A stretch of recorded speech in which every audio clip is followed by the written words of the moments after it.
going to go get my glasses. And we're going to, I already started, that what you would consider to be a monologue of some sort. Anybody that want to challenge what I'm about to say over these next couple of days, YHDSMOOV@gmail.com. Email. Or if you're listening, you can tag somebody and say, hey, this guy is saying this. And you know what? I'm not tagging anybody. I'm not going to look for anybody like I was doing. I already gave y'all the offer. You guys denied and turned down the offer. So you guys, I'm not tagging you anymore. Only people getting this link is the people that I know that is supporting. Now, what I will do is I'm going to give you guys another 2 minutes so you guys can post it on your channel if you have a channel, but you automatically get a channel once you go on here. You just go right there and just hit that arrow and just say, hey, tap in. Share it out. You could just say, hey, just go ahead and just, prescribe to the brother. You know what I'm saying? And, just bump the numbers up a little bit. So what I'm going to do is I'm going to give you guys 1 minute. Well, really, I need the 1 minute because I got to go get my Bluetooth case. But just go ahead. All right. Here we go.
All right, here we go. All right, so look, I'm gonna go in and out. When I get in the zone, I like to be comfortable, so I don't have to worry about the video. So you see me, I might come in and out, but once I get flowing, I want to be comfortable. I want to be having to look at the camera. You see how I look. I'll sit on the side. I'll do this and look that way because I'm in the zone. So, so don't worry about it. What we're going to do is, well, let's continue from where I left off at before I come off the video. Yeah.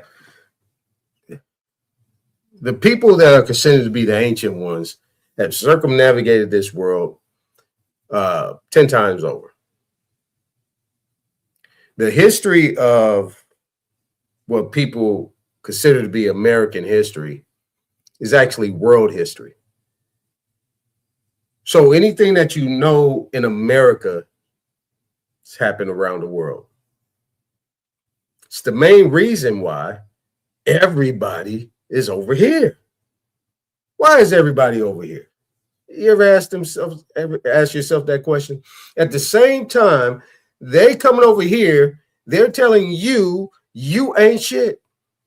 And at the same time, they tell you that they come from greatness. Their places are extravagant and come over there. And while we going over there, they coming over here. See, this is where common sense ain't common. Nobody looks at that scenario. You're not going to throw that by me. No, man, come on. I'm looking for a first pitch fastball. If you're throwing a first pitch fastball, I'm looking in one direction, middle out. If it's not middle out where I can extend my arms, I'm not swinging. I'm looking for something that I can get. So you're telling me that your area is great, but you're over here making good money and doing what? Taking it back over there. That means that you cannot do what you want to do over there that you can do over here. You can't make the money that you can make over there that you're making over here. And at the same time, you know that you got a government over here that pretty much don't like these indigenous people that they call black. Yeah, we could take advantage of that. And that you got a full clean pass, no matter what you look like to be what? White. Now, I know everybody want to keep hearing remedies and stuff like that, but there's still going to be remedy in this. Because we're going to connect the dots. And we're going to show, and there's going to be ample opportunity for us to get to where we need to be. There ain't nothing changing. But under the circumstances, you look at it like that. In every country, or what you want to call a country or continent, well, it's really only one continent. It's really called Indian subcontinent. The rest of what you consider to be islands or adjacent islands to the Americas.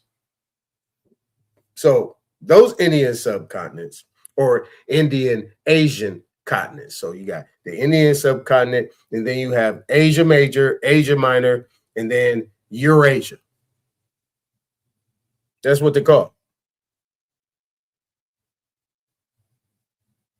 Now, all of their scripts, and what you also got to look at is all of their scripts, their books that they're talk about in ancient history, what they consider to be mythology, folklore, whatever. They're talking about America. Anybody notice that? See, this is where people got to understand language. You don't have to be able to speak the language. You just got to be able to understand it. Decipher it, right? You take out the vowels. The vowels are interchangeable. People say, nah. So you telling me that the M and the R and the K is different, is different based on what vowel you put in there? Oh, I put an A in there, or I put an E in there. Okay, so Mary. You have M-E-R-I, M-E-R-R-Y, M-A-R-R-Y, M-A-R-Y, M-A-R-I, M-U-R-I, M-U-U-R-I. What's the difference? The pronunciation. You look at it like this, and I'll tell you what. If you go to the South, right, because I got people in Oklahoma and Texas, they're going to say Murray. Me in California, I'm going to say Mary. I'm going to say Mary. I'm not going to say Murray. I'm going to say Mary. So what's the difference with M-A-R-Y and M-U-R-R-A-Y? Like Murray, like Tracy Murray. What's the difference? Another R changing based on the location, right? I say beer, people say burr. I say here, people say her. You get it? Still spelled the same. But the people that came over here that didn't understand our language was writing it down based on how it was being said. People say, hurry up. Other people say, hurry up. You see? People be like, well, that's just too redundant, and that's just too boring, or that's just semantics. Well, who created semantics? Was it us? Or was it the people that came over here that really couldn't understand, but then took it as an opportunity to make a division? You see what I'm saying? So we're going to run this play. And this play is what you would consider to be Americans, Black people, African Americans, Negroes, colored, Indians are the maker, owner, and the sole controller of everything that you know to be in existence today. And you know what? Once we get to the end game of it, you'll be able to notice it everywhere you go. All right. So, without further ado, let's get busy. All right, let's get rid of this. Oh, appreciate everybody coming in here. We're about to make it happen. We're about to make it happen. All right, so here's what we're going to do, right? Let's share the screen. Let's share the screen. No, let's not share the screen. Let's kick back for a minute. Let's watch some. I was about to just get rid of the streams, but no, we got to stay consistent. We about to roll down Social Stream Boulevard. So let's get it.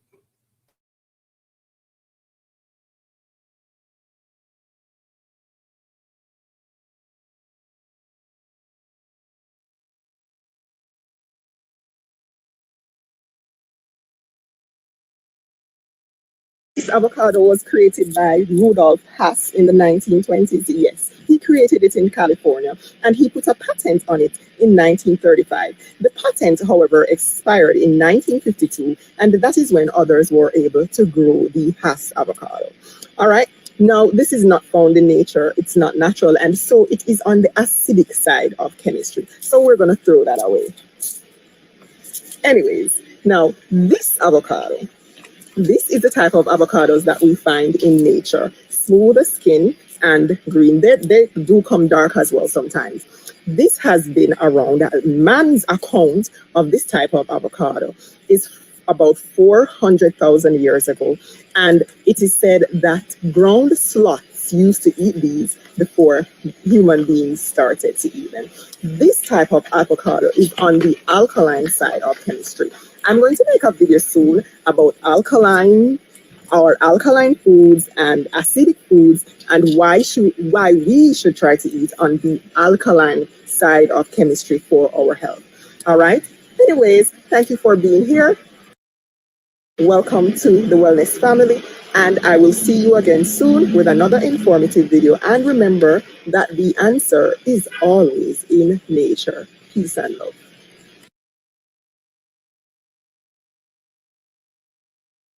Did y'all know that? I didn't know that. I didn't start eating avocados until about maybe 5 years ago. What is it, 2026? No, about 8-9 years ago. Man, I didn't even know what that stuff was. I mean, it was just mushy. But I had a friend. She had the one dark one, right? That he was talking about, that Haas, and I didn't even know that. And then she had the green one.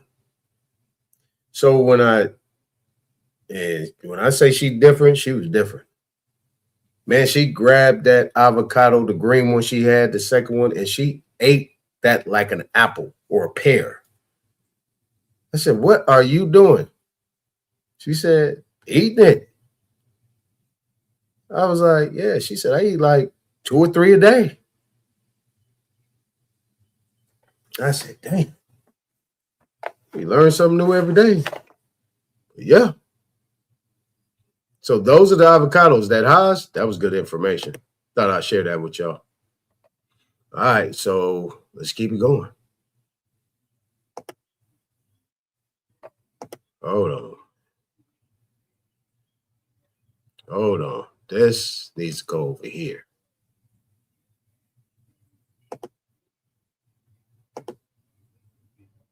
All right, let's get some tenderism jumping off.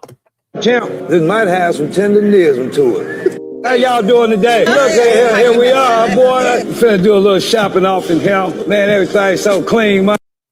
Now, look, this is an all-black grocery store. This is well, we just say all black on black. It is what it is. Yeah. It's called Living Fresh. I think I'm going to be calling them. I'm going to see how much they charge for that franchise. You feel me? And if they ain't, I'm going to see if they want to do it. Oh, my It's all black-owned product. We are the largest black-owned grocery store in the United States. This is an honor. This is like history. Y'all come down here and get this meat. Boy, I'm talking about 4th of July coming up. I'm trying to sneak down here and get me some. We got tenderism short ribs and tenderism oxtail. Oh, that look be crazy. You know, when you get that look, you're like, uh-oh. I'm ready to slap somebody. Don't throw the glasses. They just didn't wind up. Boy, look at here. Hello, I'm cracking down, baby. What we talking about? Just Living Fresh. Market. You say something. They got tenderism going on down here. Look at this beautiful grocery store clean as the border here. Get here. Y'all have to believe me. My name just Mr. Tenderism. They call me on. Come down here and check it out. Y'all let me know. Tenderism. What I say, booyah. This right. Yeah, that part.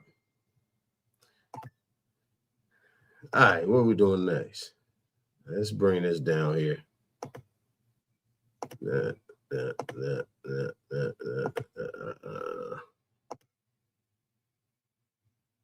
This is it. Hold on, I want to bring this down here. Let's bring these over. Let's go with get in here, get in here, get in here. All right, come on. Man, get in here, get in here, get in here, get in here. My people said, Gaddy, can you get him? Can you get him for us? I'm like a dog. I'm with you. I got you. You want me to get him? Got him. Now, before I start, I want you to take a screenshot for your records. Now you're about to find out why it was so important to write us in the Constitution. It's not because they wanted to. It's because of these records in the Senate, January the 9th. That's the reason why. And it's supposed to be Indian, not tax. But let's continue. The federal government said block nation's first reparation programs. Now let's reveal the federal government records, shall we? Now I'm gonna skip read this because I don't want you to get confused. But it says the self-defining statement that we, the peoples of the United States, so we, the peoples of the United States, do ordain this Constitution, 14th Amendment, right? Refer to other inhabitants of the states and territories, not no reservations. We was everywhere, right? That's what that said, right? All right, that's what that said, right? Okay, you with me? All right, come on now. Come on, let's preach, Getty. Who at the time were, right, distinguished from the peoples of the United States, distinguished, right? They were the Negro race, right, who were held in slavery. It did not say nothing about no 5 civilized tribes. It did not say nothing about this and that. It said held in slavery, which we were. But it's not held in the slavery that you thought.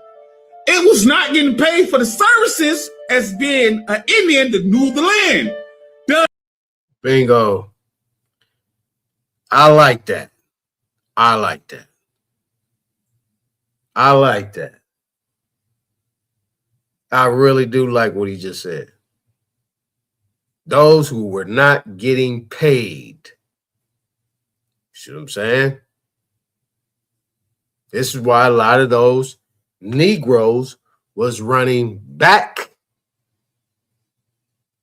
to the indigenous villages and communities. Hey, man, we out of here. Shit, these people didn't reneged on their deal. And now we over here working and getting put into involuntary servitude, peonage, which is also enslavement. If you ain't getting paid, yeah, I'm rolling with that part. He's getting better. He's getting better at trying to make it make sense. I'm with this. I don't know about y'all. I like that though. You know what he just did? Phew. We'll talk about it later. That makes sense. We never got paid like now. Reparations.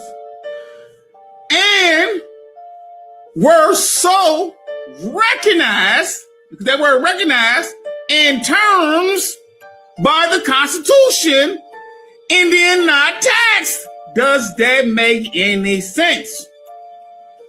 And Indians, tribes, right? Indian tribes. Come on now. Is I'm going too fast for you? Come on now. I hope I'm not going too fast for you. Nah, you can never go too fast for me, man. Did you say is I'm? I'll be damned. That's what I'm talking about. Is I'm. I wouldn't say that. I would have said, am I going too fast for you? He said, is I'm going too fast for you? That's what I'm saying. That's a whole nother language right here in America. Come on now. Think outside the box. Organized in separate but independent tribes. Man, did I independent tribes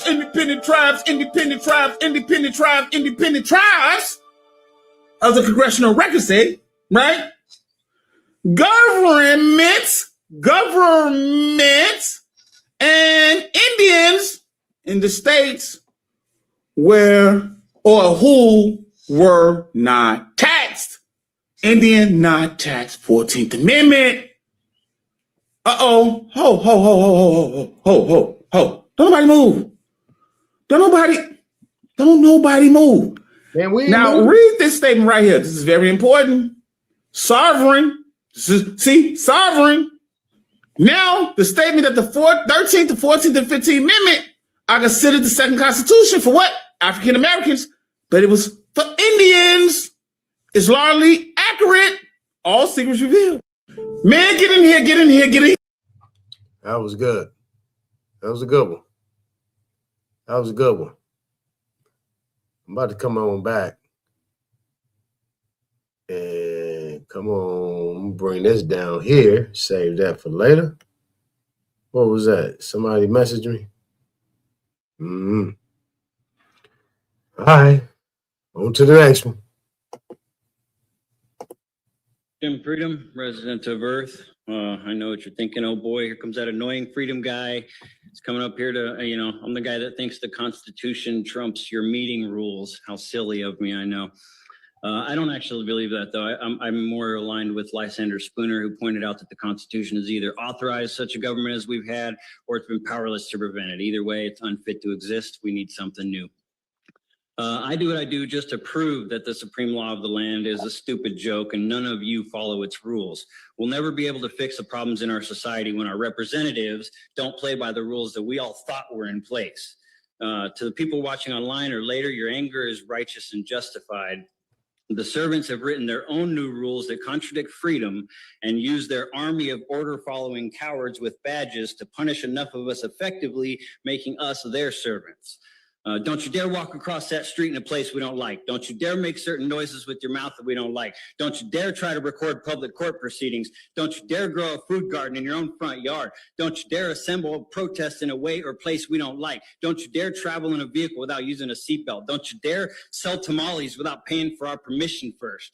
You see where I'm going with this? These are all violations of freedom that you all just think are normal and they're unacceptable.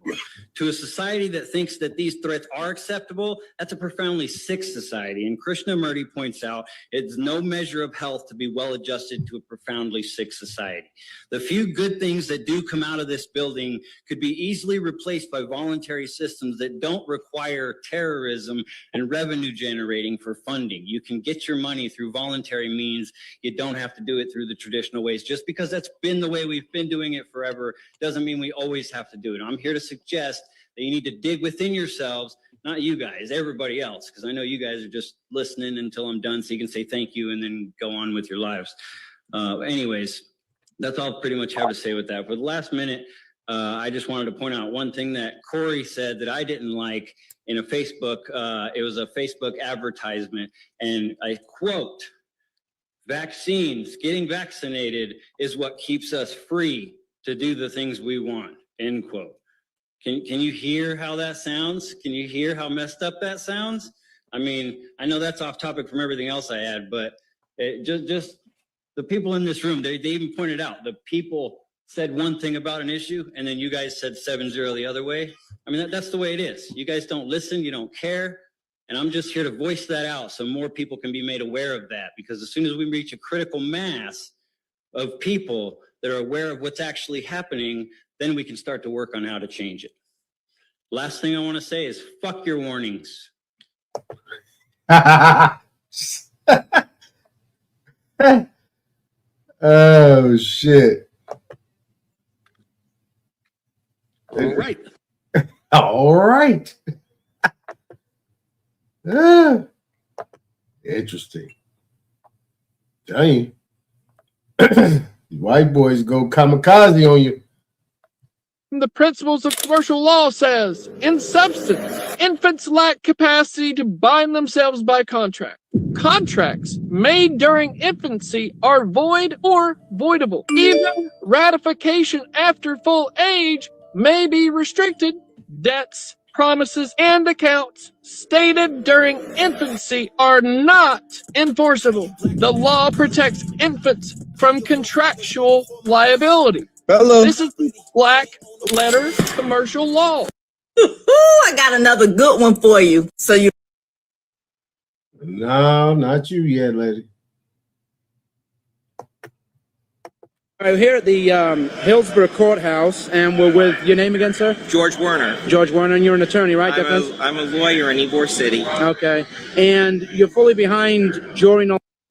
You see, he asked him if he was an attorney. He said, "I'm a lawyer." He wanted to make it. He wanted to make a distinction. Based on what he's doing. That so when he said that he's a lawyer, that means he's constitutional bound. He's here to protect people's constitutional rights. Qualification, correct? Yes, that the jurors should have the right to make what we call a jury acquittal. If they're not informed of their right to do that, they do have the right to do that, but it's not lawful to tell them. Okay. So I'm not. If I tell them, I'd be in contempt of court. So then there'd be a mistrial and it wouldn't be pretty. And you would lose your ability to practice law, correct?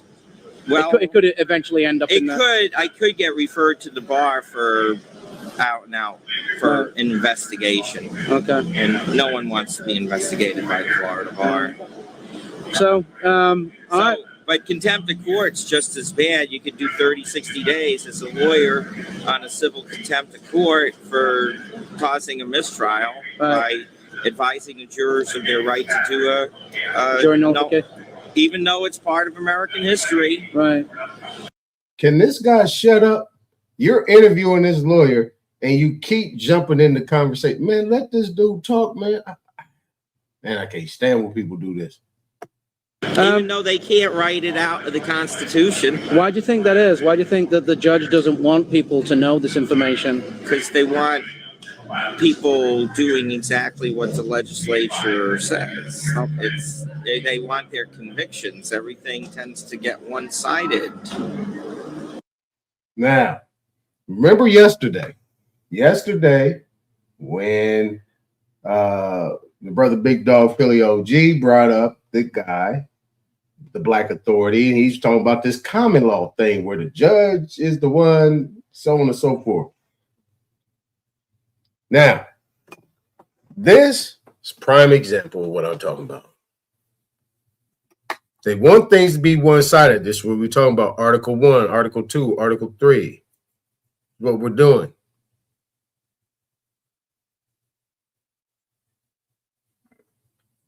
One, 2, or 3. Article 1 is one-sided. He just showed it right there. It's one-sided.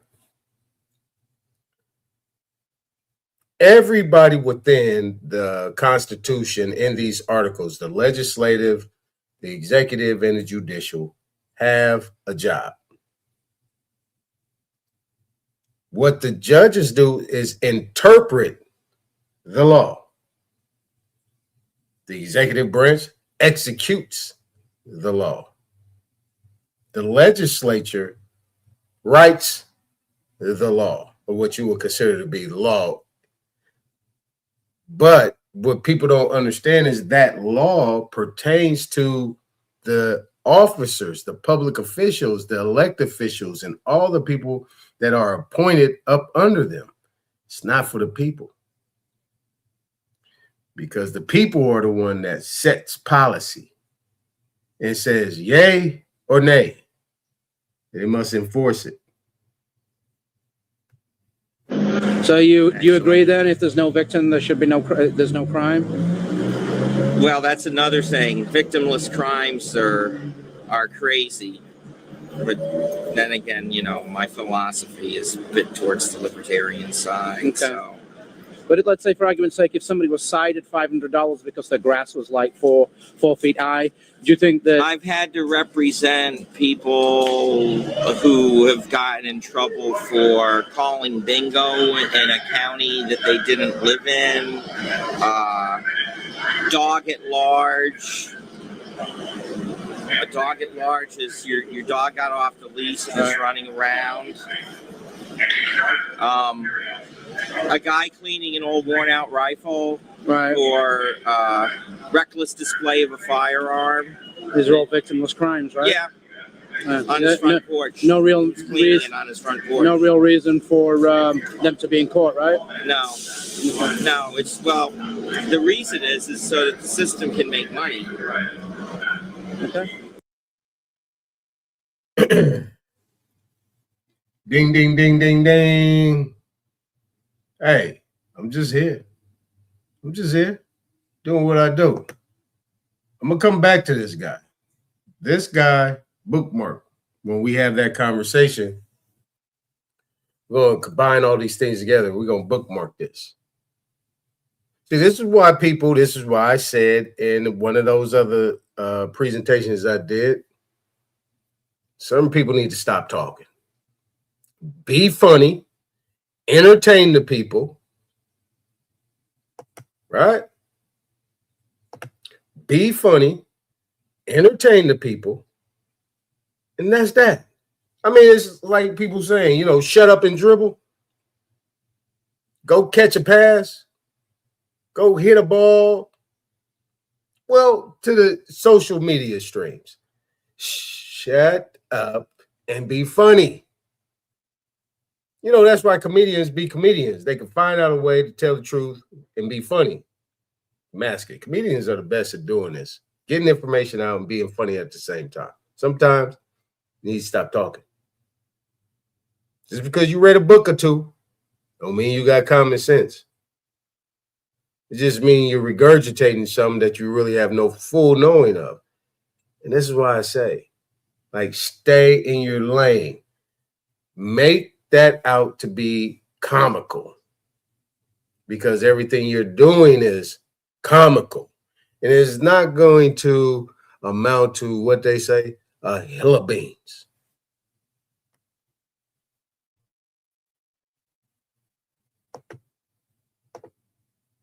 whiter than the driven snow, whiter than the whites of your eyes? Sugar. Non-integrated, non-black, sweet sugar. But you see, there is a black man in your sugar. His name is Norbert Rillier. Norbert Rillier in 1846 invented a vacuum pan that revolutionized the sugar refining industry. Now, you have to dig to find that fact. I mean, it's not much history, but it's still history. Now, what do you stand in? In your shoes. Now, there's just you and your shoes, isn't it? Nope. See, there's a black man standing in your Oxfords with you. Sharing your soul and your heel is a man, his name is Jan Ernst Metzelger. And in 1863, this is a drawing by the kids, Metzelger invented the machine that made mass-produced shoes possible. Now, you have to dig around for that fact, too. And again, it's not much history, but it's history.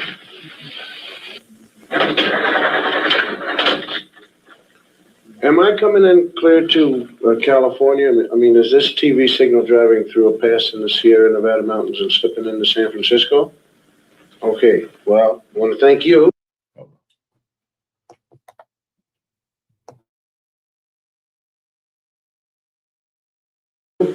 Jim Beckworth. Jim Beckworth, out of St. Louis, hunter, trapper, and honorary chief of the Crow tribe of Indians. We had trouble finding you, Jim. Though you helped open the West, you didn't make the books. Chicago, right here, where the Wrigley building is. Young fellow by the name of Jean-Baptiste de Sable. Jean Baptiste. He founded Chicago, when he traded with the Indians. And of course, there it is right there at that particular time. It was called Chicago, or Stinking Onion, by the Indians. And de Sable, he didn't even change the name at all. Now you take the Lewis and Clark expedition here, right in there. You'll find a black man named York helping to open the West. Those men are trying to wash the black out of York. That's what you might call historically significant, because a lot of people think we ought to wash white, but we ain't gonna, you see. Texas. Coming to you, Texas, right down the Chisholm Trail, right here. Right down there with 5,000 black cowboys who never made it to the Hollywood Western. Did you know that? Huh? In the same group, there was one black outlaw. His name was Deadwood Dick, who claimed his soul brothers were Bat Masterson, Billy the Kid, and Jesse James. Deadwood Dick used to ride into the saloon, order 2 drinks, one for himself and one for his horse. And here's his horse, drinking a shot of red-eye with a straw. And how about the 186,000 blacks who fought on the Union side during the Civil War? 38,000 died. How about Teddy Roosevelt's charge up San Juan Hill? It wasn't just the Rough Riders who made it. 4 black regiments went right up with Teddy. They didn't get lost going up the hill. They got lost in the history books. How about the North Pole? Snow White? Well, the first man there was black, Matthew Henson. He spoke Eskimo. And he was Admiral Perry's navigator. And although he made it first to the pole, it never quite made it to the history books. And how about your heart? Can we get there? All right. Daniel Hale Williams first performed open heart surgery successfully. And this list could go on forever. Blacks who made it, blacks who made history, but who didn't get into the history text at all. And the strange thing is how little there is about us in the textbooks. Napoleon once said history is a fable agreed upon, and the fable agreed upon up to now is that American history is white on white. What's the whitest thing?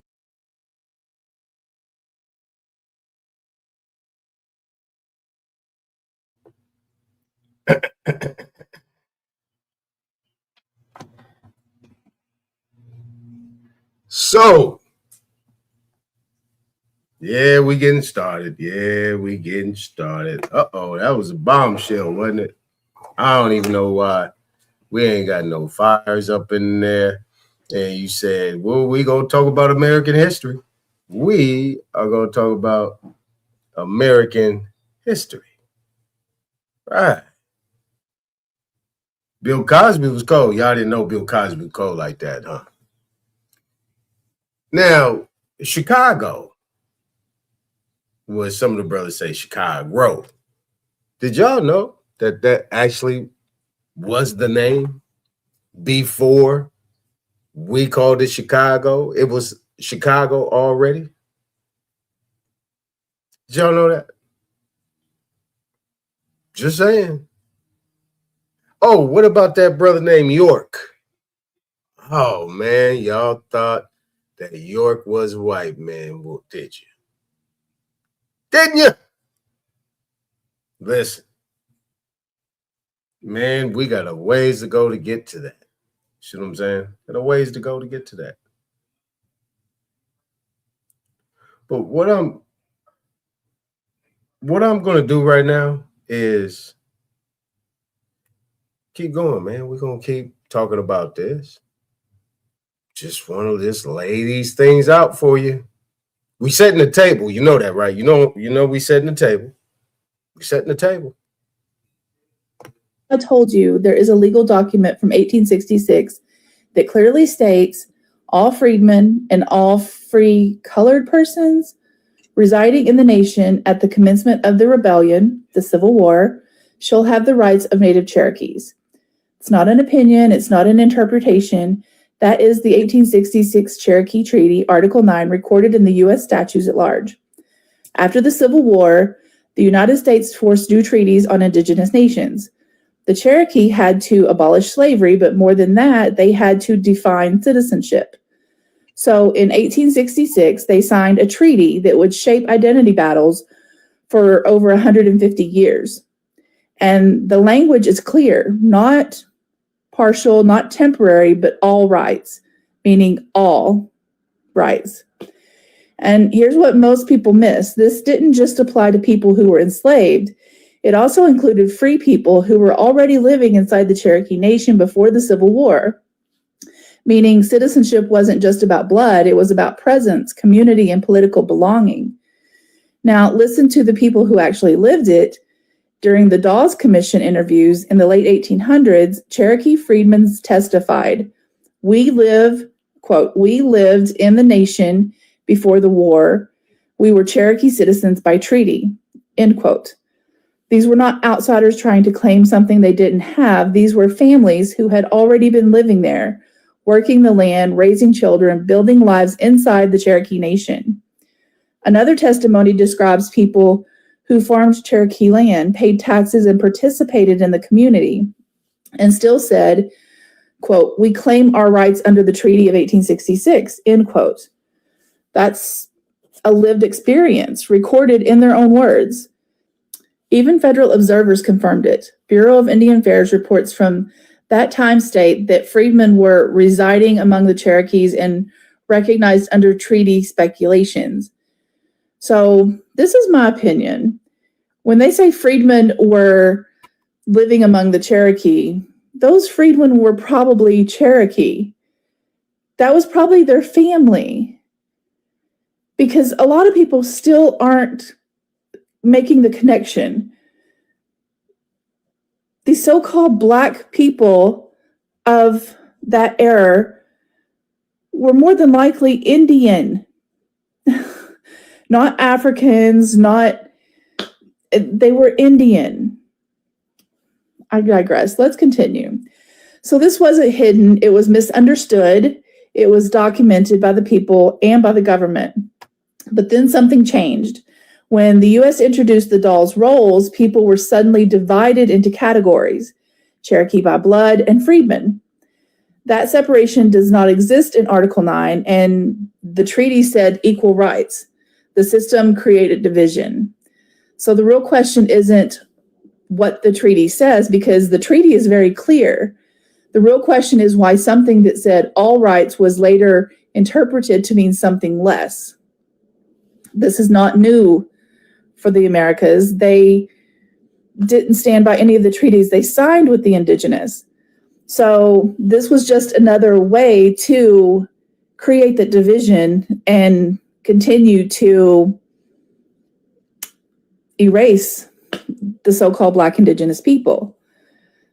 So once you read the original document, you realize there was never any confusion. It was interpretation. And what changed was everything. If you care about the truth, identity, and real history, start with the primary sources, because the paperwork never lies. It's how it gets used that changes everything. The more you know. What if Now, if you guys have been here for a minute, I talked about plenary, right? The plenary doctrine. The plenary doctrine is kind of important because we had a nice, good mental jostle, you know, on God on this the American Derek Cobb, naughty nonetheless, you know, had the conversation. Derek Cobb saying one thing, and the other ones are saying another thing. And one of the discussions was about these treaties that was done during the Civil War, 1866, right? He brought up 1866. Right, me, I stayed out of it. I'm listening. Just want to know what they got to say.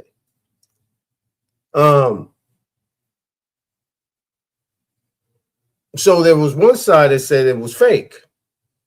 The other side said it isn't fake. It actually has substantial effect. The other side, yeah, it has substantial effect because it was fake. The other said, no, it has substantial effect because of, you know, the transfer or something that he said. I can't remember how he said it. Now, you know, I bring in the white people kryptonite, right? They have been sold this dream that they are the slave masters. They are the ones that have and been the greatest of the greatest. So under the circumstances, why would a white person, a white woman, a white man, let me not use the word person, a white woman or a white man come up on these streams and make that type of statement? Now, to somebody like myself that actually decided to go to college, well, you know, tripped over into college and decided to stay after his sports career was over, can understand what she was actually saying and say, you know what, that makes perfect sense. Why does it make perfect sense? Right? So connect what she said to what Bill Cosby said.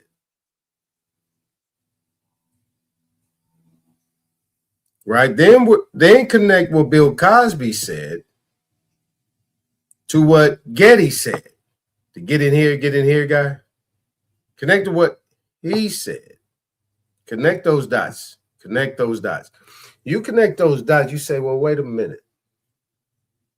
There was the 13 United States that came in, and there were some people that decided not to leave.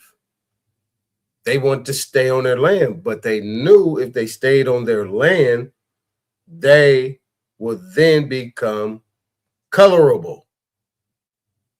White, Negro, colored, really, it was like white person, colored person, free colored person, however it was to be set up. And that was the agreement. And then in the 1830s, as they were expanding based on the people that stayed with their crops, their commodities, and with their wealth was able to empower the 13 United States to expand wealth, members, right? Constituent members. You have constituent members of the Constitution. Remember what I showed you yesterday in my motion to vacate. One of the constituent members, that's what you are. And as a constituent member, you make an investment, you invest. So you actually turn over your estate, you seed land, right? You seed, that's what seed means, C-E-D-E. And I'm not going to keep spelling things. I'm just putting it on the table because I want to keep moving forward. You seed land, you gift land, you grant land. So once you grant those lands, you grant the land for these companies to work on those lands, and their United States citizens are the ones that's going to be working that. If you read the treaties, that's just what it was, especially in the 1700s. So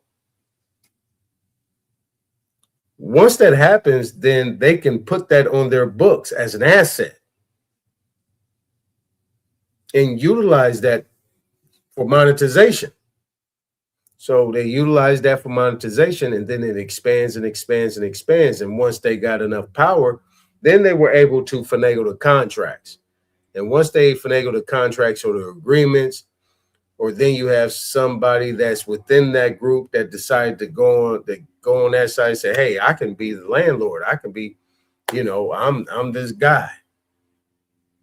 And I'm in the family. I can actually work with the United States, work in a position where now I can keep all the money, be greedy, and then these people aren't getting paid and they're not getting their due for what is supposed to have been happening. And then the people that are part of that village or that group or that tribe say, you know what? I know where Unc at. I know where Unc at. I know where Grandpa at. I know whoever that bounced at. Yeah, I'm going with them.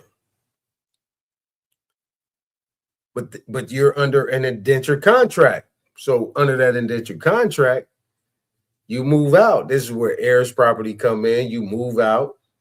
And then now he got the land to himself. Eventually, he gets lynched. Now the whole land belongs to the United States, and they consider it to be abandoned lands. So as these people was running back to these people, this is what she said, make perfect sense. These people are actually relatives going back over to a place where they can find safety. But they turn it into an African story where people had papers and things like that, which they did because they had to get, birth certificates, they had or be enumerated and, to be counted in regards to their work, their service, their labor. And once they're gone, you're missing a constituent member that provides wealth for the 13 companies, the 13 colonies, or the 13 countries, or the 13 United States. You see what I'm saying? If that's making sense.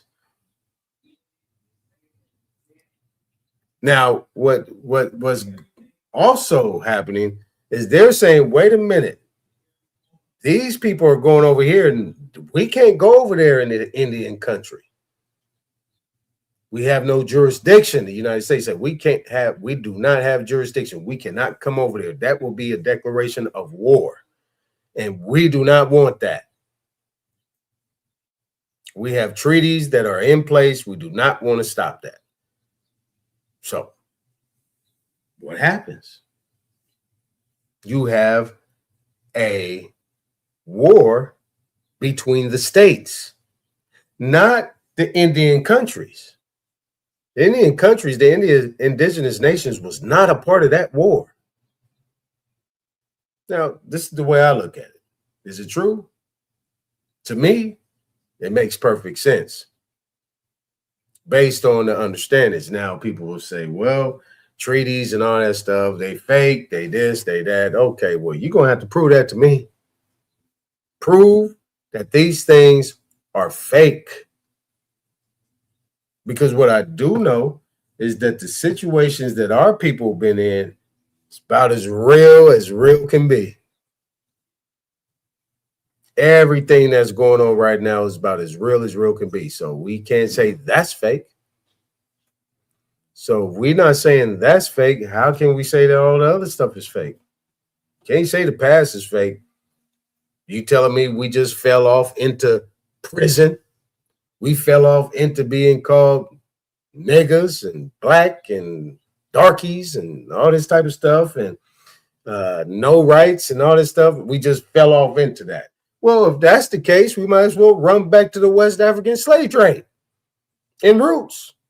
That's where you want to come with it. But there's got to be some authenticity in some of this stuff, man. You can't say everything is fake. And what y'all need to stop doing is giving these white folks all this damn power, like what they're saying is true. That's why I bring my white people kryptonite over here. You gonna say she lying too? Shit, that's the great white hope. You gonna tell me she lying? She ain't lying. Good white folk right there. Good white folk.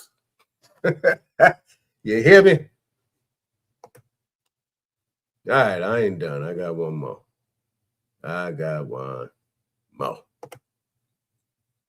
Is the connection between India and Africa?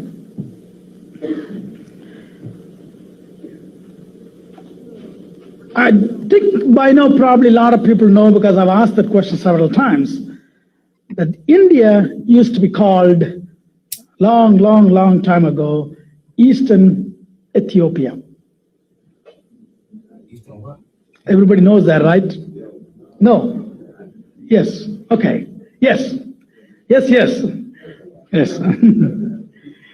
You also probably heard there is a big river in India called Ganges. Okay. To be frank, till 2 years back, I did not know what the meaning of the word Ganges. I simply know Ganges is Ganges. Do you know the name Ganges is one of the strongest and famous emperors of Ethiopia? What is the connection? All right, now. I saved that one for last. Ganges, right? What they call Ganges or Ganges, right? That's Ganges. Did y'all know he was one of the most powerful emperors of Ethiopia? Now, we also got maps. We got a lot of stuff we got to do. I'm being sloppy right now. I'm just jumping around. I want you guys to get some of this good information so we can set the table. We're going to slow walk this thing. We ain't going to move fast because I don't want to lose you. But you guys got to...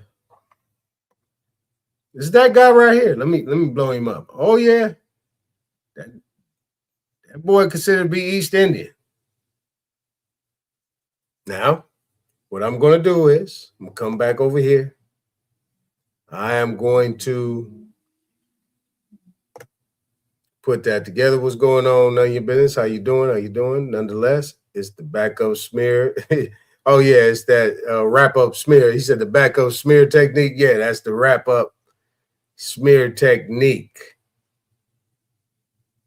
Yeah. But this is what I'm saying.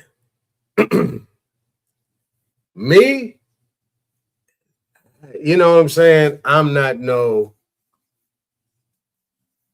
don't have really no authority on it. That's why I work from common sense. Nonetheless, I work from common sense, basic things. Fake, in my sense of it being fake, will be that the treaty, the new amended contract was not valid, just like the Hidalgo Treaty. You change an article, or you have somebody that's at the table who is not authorized to be at the table. It's what makes it fake. or makes it void or voidable. That is the better term that words I would use, is void or voidable. Now, fake, I don't know about that, man. That thing is in writing. And I've actually used that 1866 Creek Seminole Treaty in one of my cases. Sure did. Nobody said nothing. What they were trying to do is keep me in Article 1, right? A fiction. But I've used that treaty in one of my cases. Tort claim at that. Federal level at that. With no disagreement.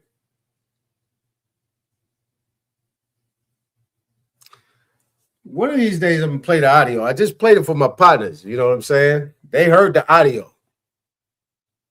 And technically, family was sitting in the stands listening to what I was saying.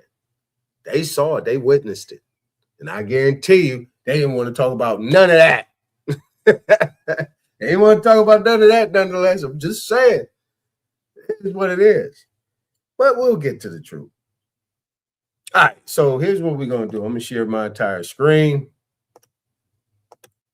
real quick, and we're going to set the table on a couple things, and I'm going to show you these links I got up here, and I ain't talking about hot links. So, you know what I'm saying? I ain't talking about hot links. All right, so look, when we start right here, we're going to go to ethnicity and race identification. All right. I'm gonna go quick because we're gonna stop it short. I want to put this. I don't want to really dive into it too tough. All right. So what we have right here is this ethnicity and race identification. Right. This is a part of the Office of Personnel Management. The Office of Personnel Management is dealing with employment. Okay.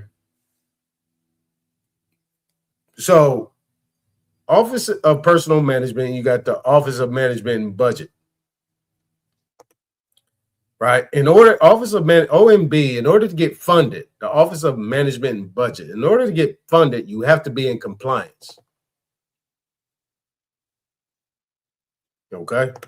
So what we're going to do is we're going to do this right here, and we're going to copy this part right here. We're going to come over to all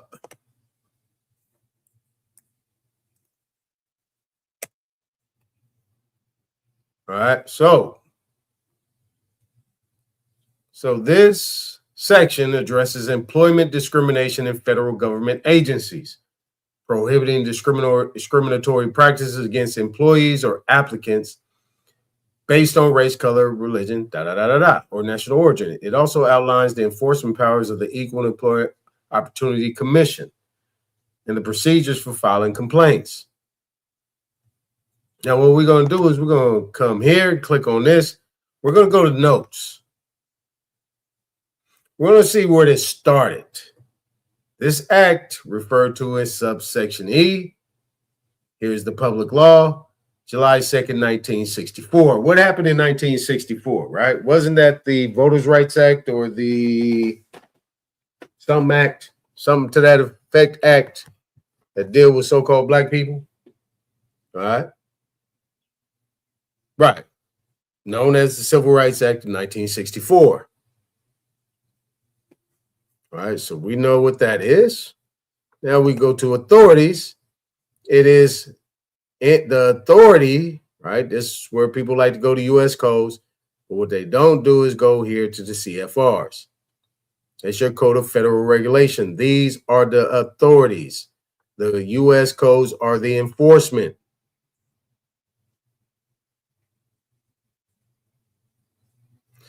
This is CFR Title 29 across the board. Let's go back to the code. It says all personnel actions affecting employees or applicants for employment with regards to aliens employed outside the limits of the United States.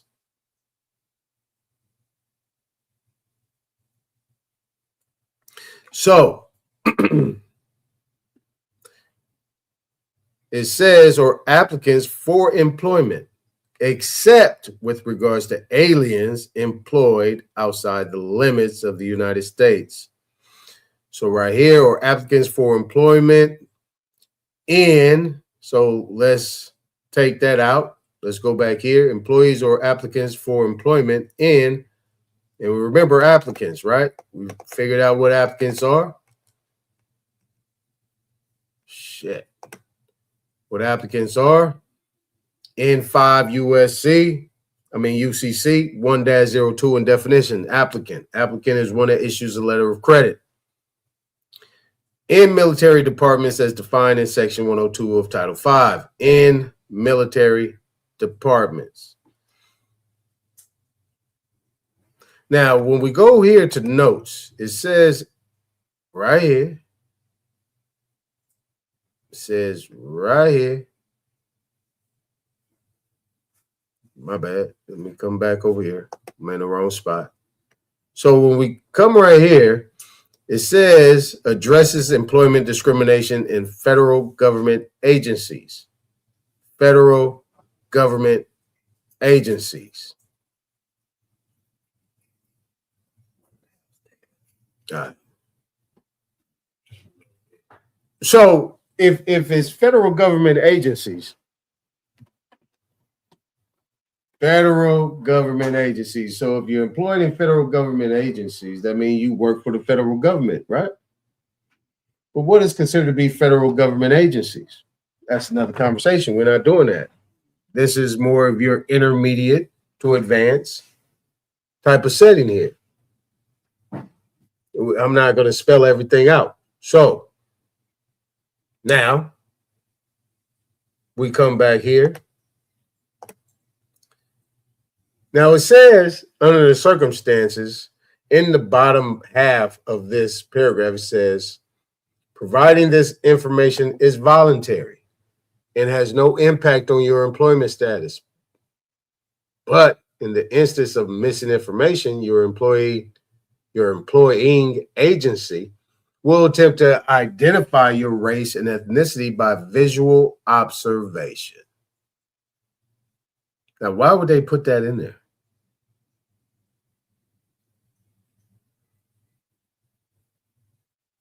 All right. Now, when we come down here, we're going to come down here to Asian. Right there. We ain't worried about this right here. We ain't worried about that. Nope, not worried about it. We know American Indian, right? We know that. Right? Origins and the original peoples, right? North, South, including Central America. All right. Now let's go to Asian. A person having origins in any of the original peoples of the Far East, Southeast Asia, or Indian subcontinent. Now, if you're an American Indian, that means your origins are in the original peoples. It took it a step further. These are giving it a step further. Origins in any of the original peoples, not aboriginal peoples, but original peoples.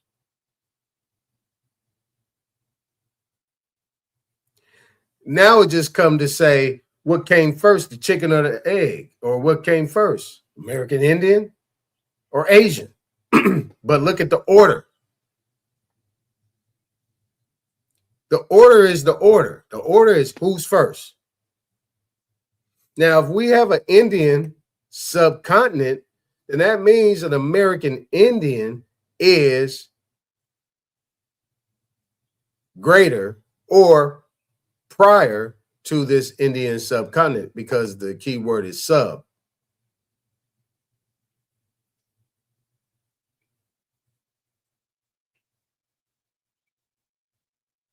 All right, so you just heard what this guy said. He said that Ganges, right? We had the Ganges River. It actually came from Ethiopia. But we know at a certain specific time, there's maps. Well, some of us know that there's maps that got Ethiopia everywhere. or what they call Ethiopia.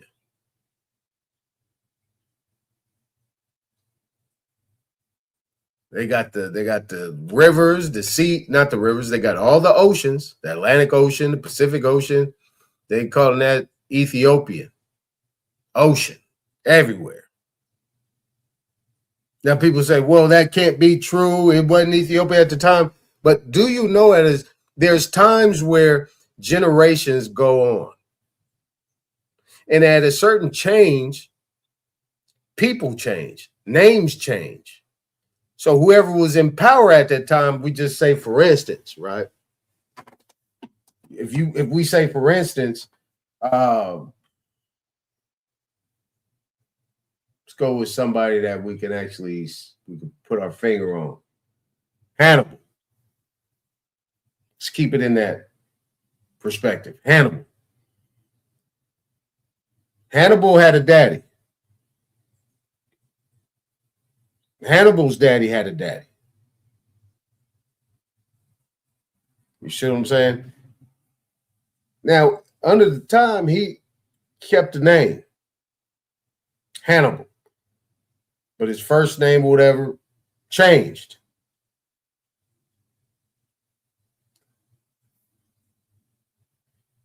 So at any point in time, languages change over time too. They actually evolved. So if they evolved, then that means that the spelling of the words or the naming of that, could change over time, or whoever is the one that might be the opposition in order to change the look or the appearance of something or the spelling to kind of confuse the situation might put Ethiopia in there. But we know all Ethiopians don't say they're Ethiopians. They say they're Habasha. Habasha.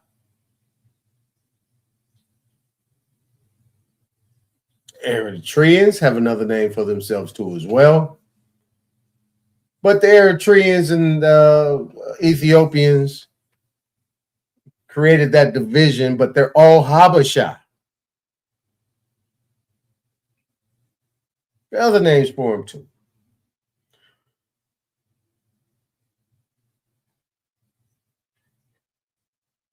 Now,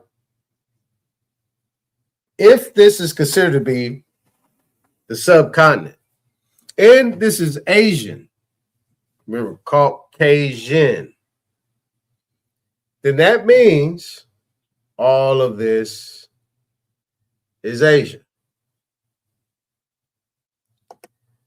Now, these two right here, this and this, you see how this is so commercial? This is just commercial. The commercial part of it is a person having origins in any of the Black racial groups of Africa. And this says a person having origins in any of the original peoples of Europe, the Middle East, or North Africa. Really? It's deceptive. But we have Europe, which it was called Eurasia, Western Asia, the Middle East, which is considered to be the area what is now considered to be where the state of Israel is, Palestine. But really, that was the area supposed to be of the ancient Egyptian empire, the Kushite empire, the Nubian, the Ethiopian, and all them people, all the way up to what you would consider to be Haile Selassie or Rasta Farai.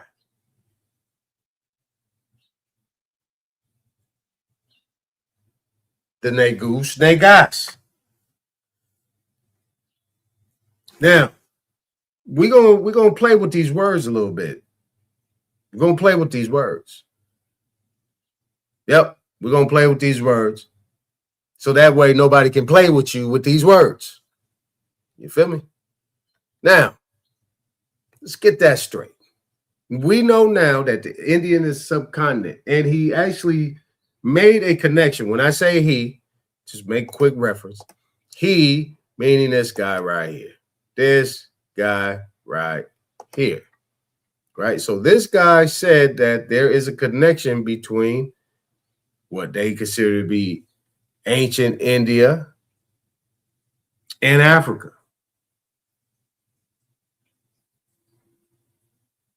He's acting like you guys are going to believe that that is considered to be ancient India. Right? So if you got America, you got an American. If you got an Indian, you got an India. The Indian comes from India. So we know that American Indian has its origin in original people in the Americas. And we know that Asian right there, these people are considered to be Asians, and some that's within the Indian subcontinent. So if it's an Indian subcontinent, that means it's up under, it is subjected to the actual greater part of what is considered to be India. Now, what location is that? We don't know, because you're talking about Canada, North America, South America. You don't have to get on the water to get here. You don't have to get on the water. A big vast of water, I should say. You can walk from Michigan up there and get to Canada. You can actually walk across and get to Mexico from Texas and California. You can walk. Same thing from central to south. You to get to Cuba from Florida, all you need is a nice, cool little boat. It ain't gonna take you that long. You're gonna get right there real fast. Same thing with the islands. It ain't gonna take you long. So that's what we know. But everybody wants to lump up these terms, you know what I'm saying, in one little big basket. Do you know how big America is? From the tip of Canada, you can get to Europe, which you consider to be the western tip of Europe, in not too long, a few minutes. You get a nice, good boat. You ain't worried about none of that. You can get there real quick. Not that hard. So, I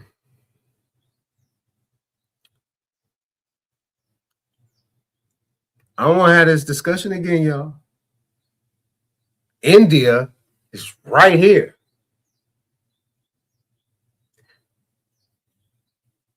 America, American. India, Indian.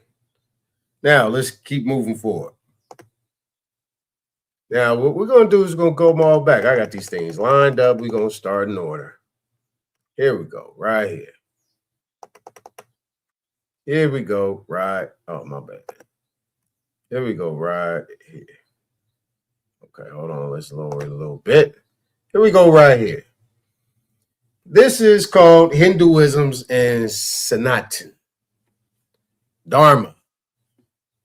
Hinduism, cosmos, Sanatan Dharma, ancient Hinduism science. See, it didn't say Indian? No. Now it comes down here, ancient India and Mayan civilization. Ancient India and Mayan architecture similarity. It's a nice picture right there. Mayan civilization of Mexico. Baffling links with ancient India. Let's see. This is by Anand Sharma. Do we have a date? No, we don't have a date. But it says the archaeological remains of ancient Maya. And hold on.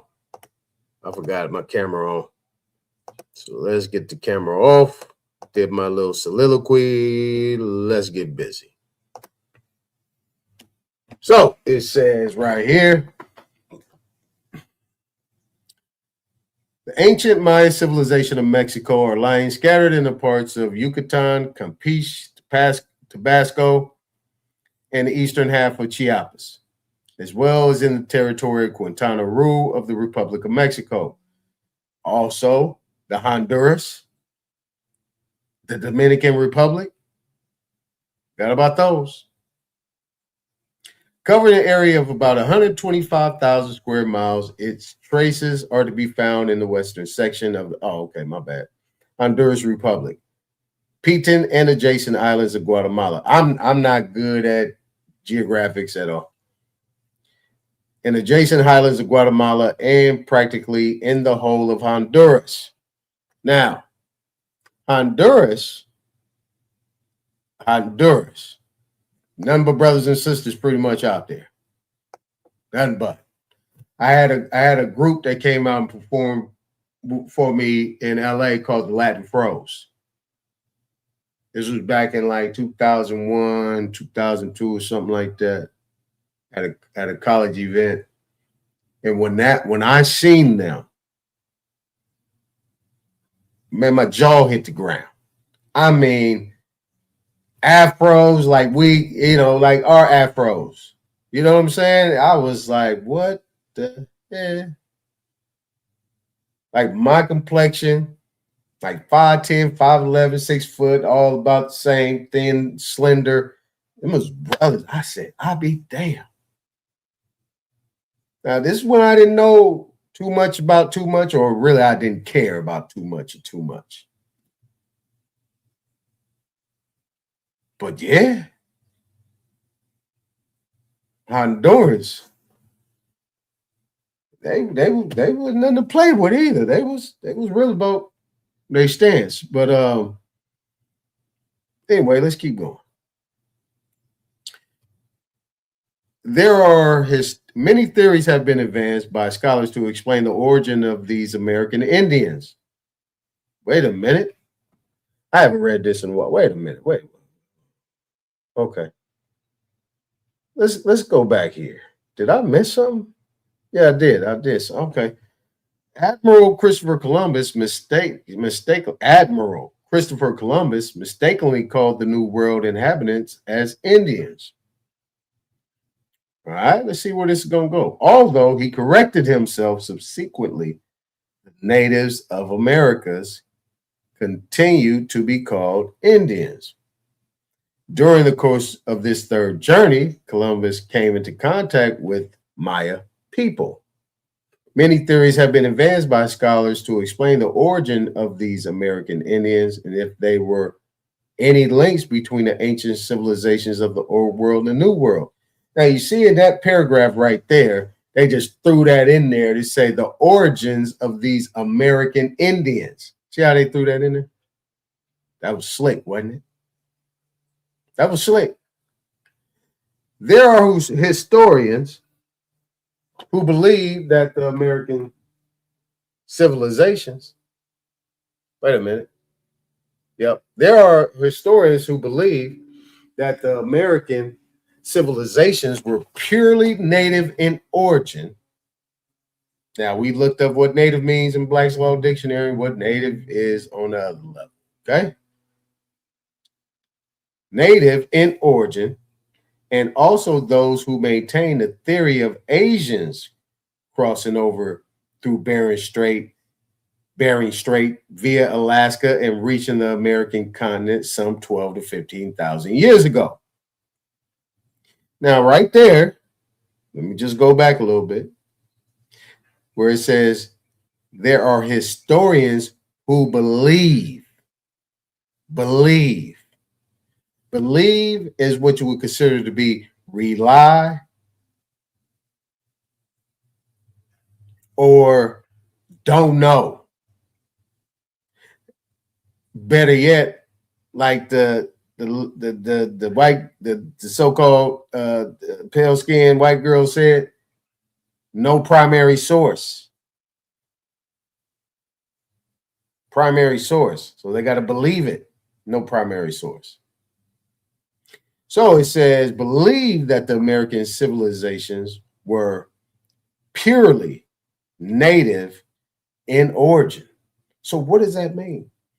Native is like your immigration with an E or I, meaning that you've been there for a while, long time, immemorial, where people don't know the time you actually got there, but you had to come from somewhere else.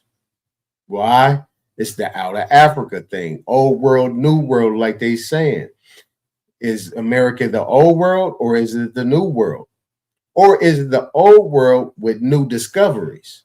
See what I'm saying? Which made it a new world. You can change names, as you know, being of this type of hue, you know that you can be brand new based on how they depict you. They can rewrite your shit right there while you standing and remix you all over again. So it says we're purely native in origin. How can you be native in origin? So native in origin is like saying you never was in one place. So that means you were somebody that followed the animals, or you were just one of these primitive groups that never built anything. So that's a sophisticated way of saying that you were a nomad, a wanderer with no brain of ingenuity, technology, advanced science, script or writing or anything. You were a slash and burn, diaper wearing something. Okay. So it says, and also those who maintain the theory of Asians crossing over through Bering Strait. See what I'm saying? Via Alaska and reaching the American continent some 50,000 years ago. However, the antiquity of American Indians remains shrouded in the veil of mystery. Why is that? In spite of a great deal of investigation, explorations, and deep study by scholars and innumerable historians during the last many centuries, what we know about pre-Columbus Americas is very little in comparison to what we do not know. Wow.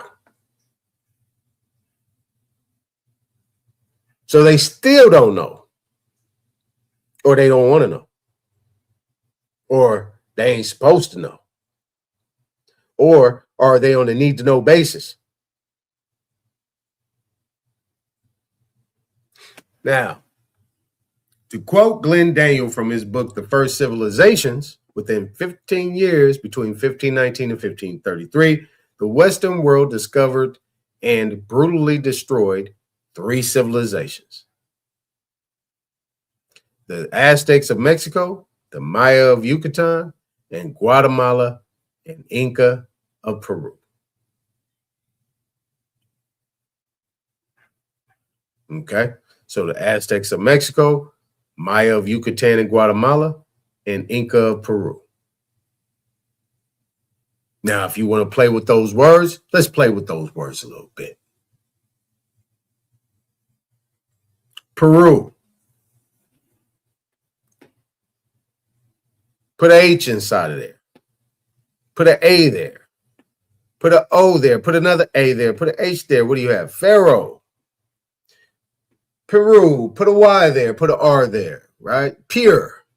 Fire. Kind of like the first part of what you would call a pyramid. Inca. Well, how about that? What did you put a U there? What you put Unk? Or you could put A there. You could put an Ankh.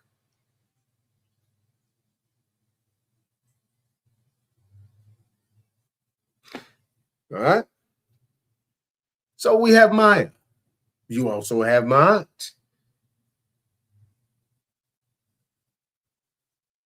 You got Ma and you got Yah.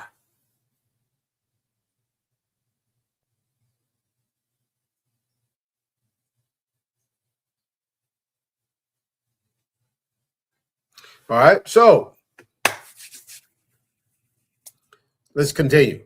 The unique elaboration of the Mayan civilization has been a challenge to the imagination of explorers and students of history. The Mayans had attained the highest maturity in art,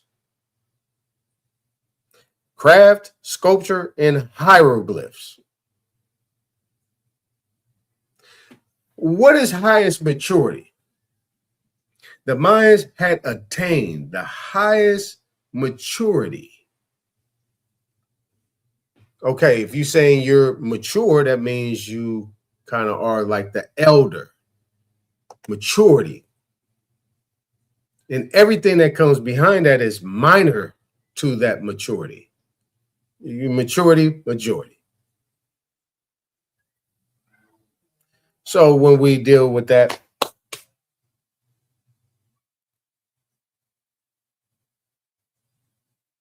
we can see that the Mayans, art, craft, sculpture, and hieroglyphs. Now, if you know the hieroglyphs also work in threes, right? You have a picture, you have a symbol, well, actually four. You have a picture, you have a symbol, you have a letter / symbol, and you have a number. All right. Now, their magnificent achievements in social, economic, political, and religious fields, their calendar and hieroglyphic writings, reasons of the sudden collapse of their classic culture everywhere in Mesoamerica, the reality of Kukulkan, Quetzalcoatl myth are some of the riddles of Mexican history challenging modern research. And they use this word Mexican.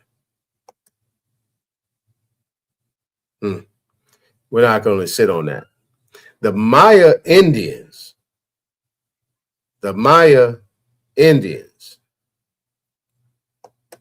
So there must be some type of verb or action or something. Has to be. Must be. Spent thousands of years in building their magnificent monuments in Mayapan, Palenque, Copan, Tikal, Camina Liuayu, and Piedras Negras, where the centers were where Mayan culture flourished in splendor. How and why these places were deserted in the past is still a mystery. Although modern scientists have achieved significant success in deciphering Mayan calendar system, none has been able to decipher their hieroglyphic system of writing. None. So we're going to stop right there. Introductions. Now, they want to say that these people no longer exist. They want to say, none. What happened to these people? Why were these places deserted? See, this is the misunderstanding people have about the Americas. Because what they don't know is that the oldest pyramid, I think, is in America. And we know, and we looked that up. Now I'll show you that these pyramids are older, by at least 2,000 to 3,000 years older than the pyramids of Giza and the Imhotep step pyramid. Now let's go to the next one. This is from indiadivine.org. This is another one. Mayan origins in ancient southern India. Would that be considered the Indian subcontinent? Yes, it would be. There you go, another pyramid right there. Now, this is what it says right here. Note the temple pictured above and its resemblance in color and style to that of the Egyptians. South American pyramids are, of course, related to Egyptian pyramids. Now, you heard the Hindu guy say India and its ties to Africa. And it says Ethiopia, the Ganges River. We know that the first dynasty from Namur or Menes was Nubian. We know the Nubians to be a part of the Ethiopian area, which you would consider also older than what you would consider to be these Habesha people. It's a small place.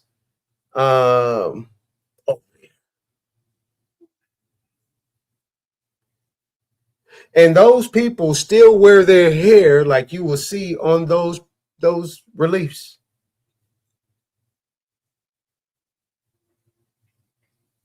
Yeah. Let's continue. Under the reign of Viswamitra, first king of the dynasty of Soma, Vanga, and you have Sumer, right? Play on words, Sumer. Replace the O with the U.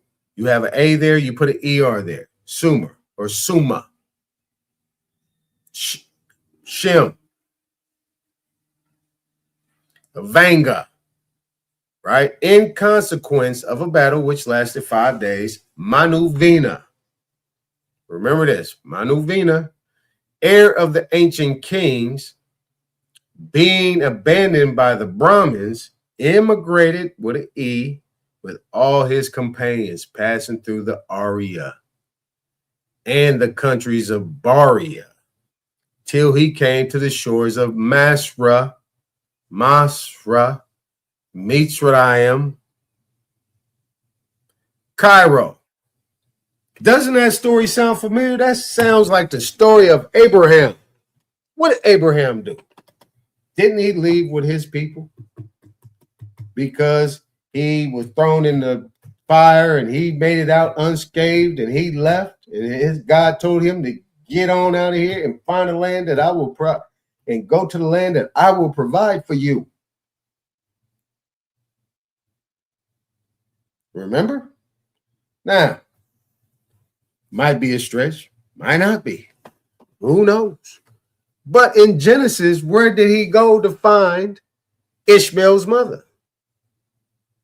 Wasn't it Egypt?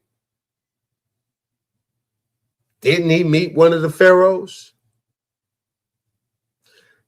Never mind.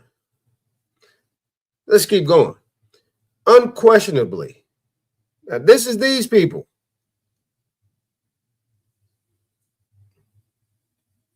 By the Bhaktivedanta ashram.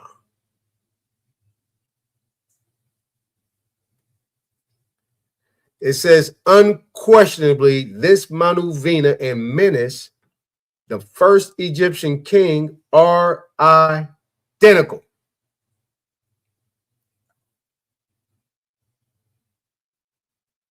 People will say, well, that's a .org. That's something like, no. You can't put American technology in these other countries because they hold these truths to be self-evident. They don't play behind this information. They come over here and play with the information. On who?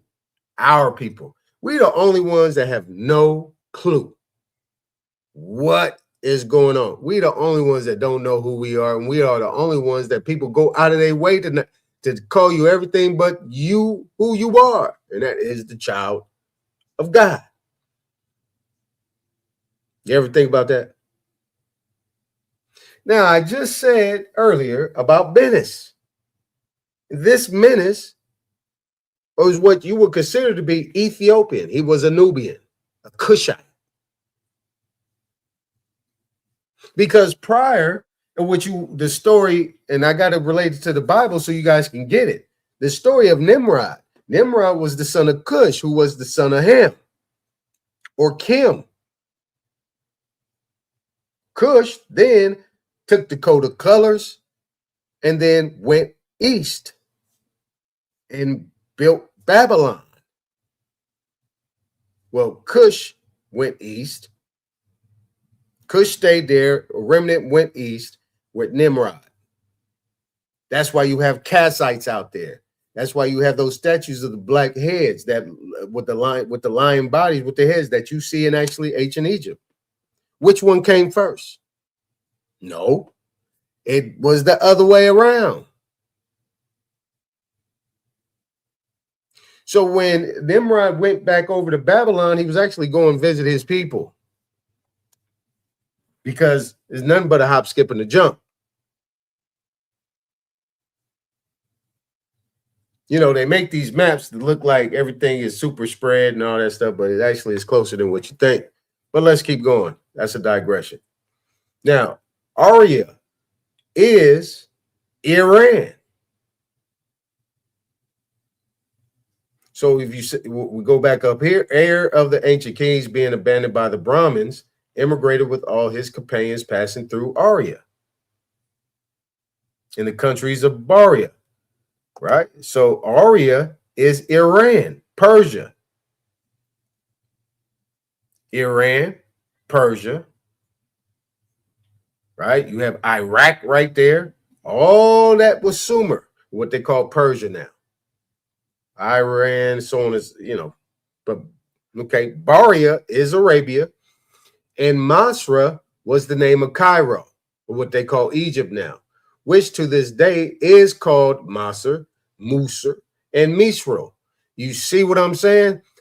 The vowel has no effect on what that is, what the actual name is. The M-A-S-R, the M-U-S-R, the M-I-S-R-O are the same.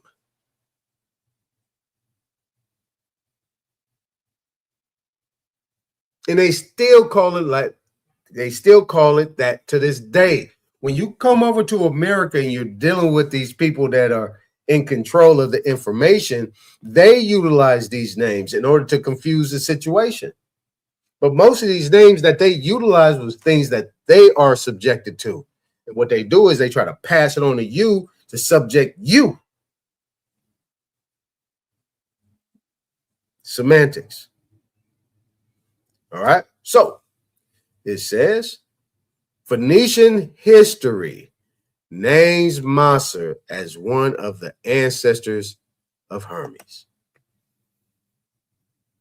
Now, Hermes is thought. Now, there's also something that is equated to some emerald tablets. People say that's fake too.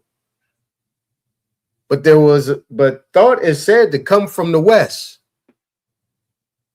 When you mention the Amorites mean West. Amor means Western.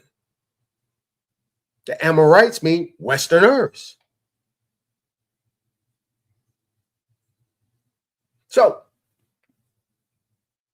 the Phoenicians, remember when I talked about the Phoenicians? The Phoenicians are the Carthaginians. The Carthaginians are Hannibal. The Carthaginians was a port area. You have all these places that they controlled, but that is thousands and thousands of years later. They didn't go anywhere because you had the Punic Wars. The Punic Wars dealt with the Phoenicians.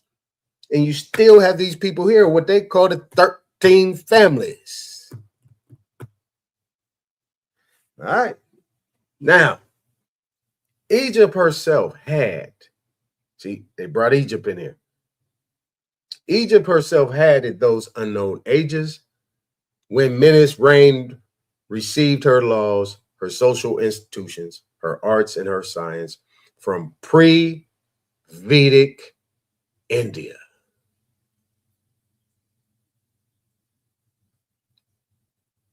All right.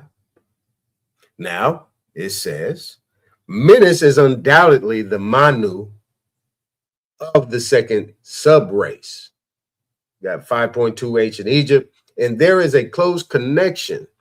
And notice this, you guys. This stuff is in quotes. These are quotes that you're looking at. Not just somebody talking. These are quotes. And these are brackets and parentheses. They're giving you references. You see what I'm saying? So take it as you will. Menes is undoubtedly the Manu of the second sub-race, and there is a close connection to India, which persists to this day. as any traveler to both nations will attest.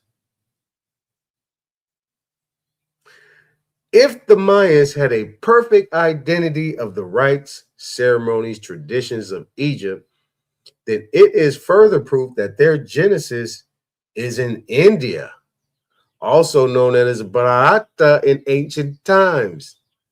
See what I'm saying? Now, we've already known, see, this is where they're putting their conjecture. This is where they want to be before America. They want to say the Mayans came to America from India. But I already showed you. NSF 181, standing for 181, Asia in that area is India over there is considered to be an Indian subcontinent. It's a subcontinent, not a continent, sub. So that means it still is in control. And I can actually show you the Bill of Exchange Act, the Negotiable Instruments Act, all these different things. They actually, their laws are damn near identical. The Philippines, all that stuff, identical to what you see here in America. Identical.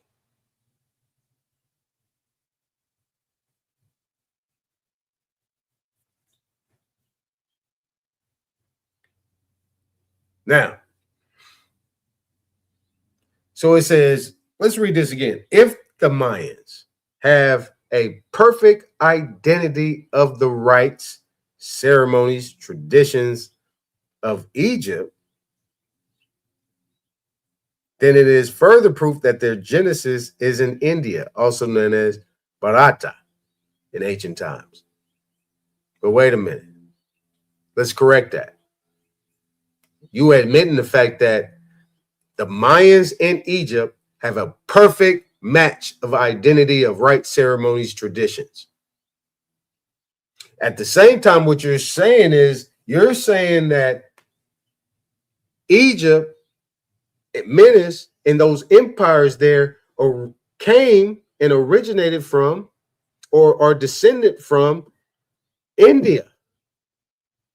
That's what you're saying. You just said that in this paragraph.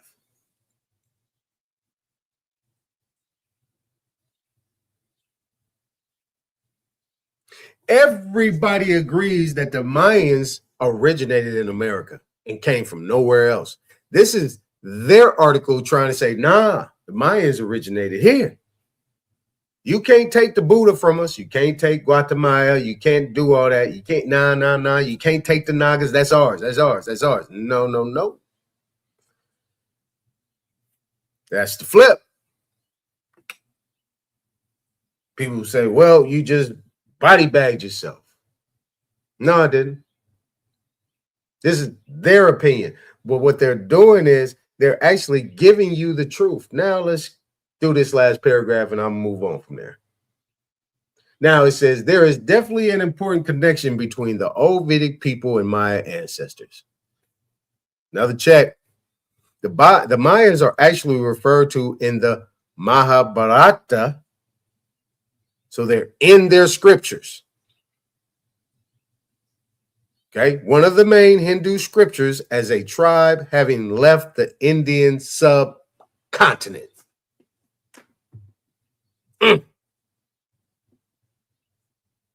There are sources who have revealed those people to be the same as the Nagas. Now, say, wait a minute, the Nagas. Wait a minute, you can't say them ain't the same thing as niggas. What? Them ain't the same as niggas. You exchange the I for A. You exchange the A for I. You add another G. What's the difference? What about Negus Negast? The capital Negast that the Ethiopians, that's their book. And capital means king. Capital means book, and Negas means king. It means the book of the kings. So are you telling me Negus is because they spelled it Negus, or they also spell it Negast or Negas? That's not the same. Who is the one primary people that they call niggas? Everybody else around the world have left that word. or probably don't even think that they're worthy of the word.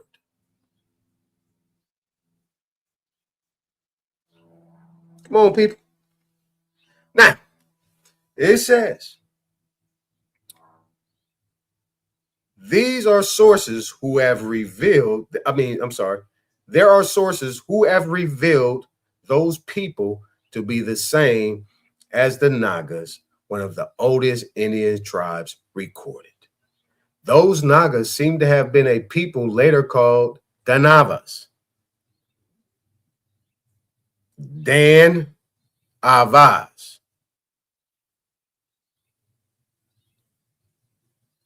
You know, wait a minute, I'm getting ahead of myself. Let me stop. With a capital Naga Per. They are referred to in another main Hindu scripture, the Ramayana or the Ramayana, as belonging to a Nagamaya tribe who is said to have transmitted their culture towards Babylonia, Egypt, and Greece.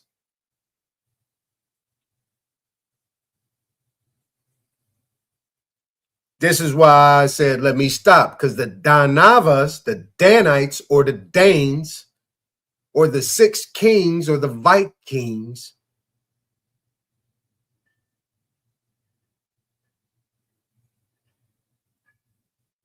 Greece, what you would call Greece.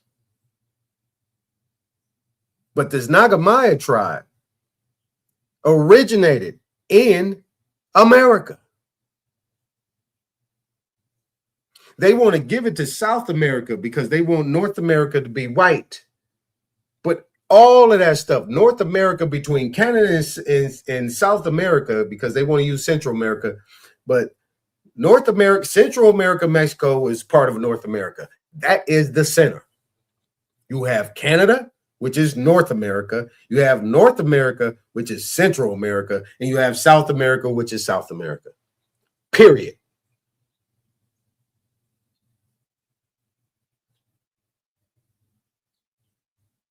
So if we know the Mayans to be originated in America, and we know what you would consider to be the G people, the X and the I, who use a term that they use over in Asia. They use these terms, the G, the X and the I, and all that stuff, the Shang and the Qin and all that stuff. These dynasties, all these dynasties originated in America, and these were offshoots of the Mayans and the G people. And at the same time, you put it together, you say, well, shit, who used the word Naga the most? We do. We used to say that back in the day, so we didn't say nigga. We used to say my Naga. We used to say that shit. We didn't even know what we said. We were saying that back in the 90s. What's up, my Naga? We didn't know nothing about no damn Mayans like that. We didn't care.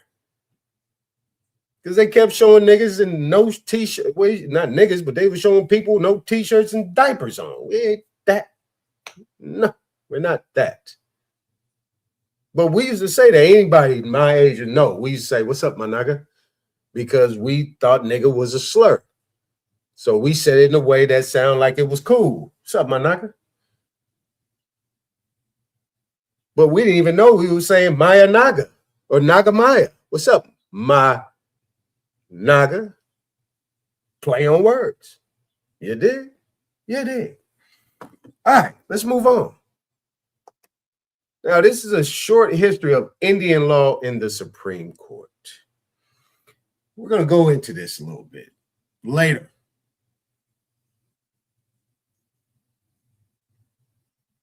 Now, this right here says, this first paragraph says, the history of federal Indian law in the Supreme Court is dynamic, controversial, and inspiring.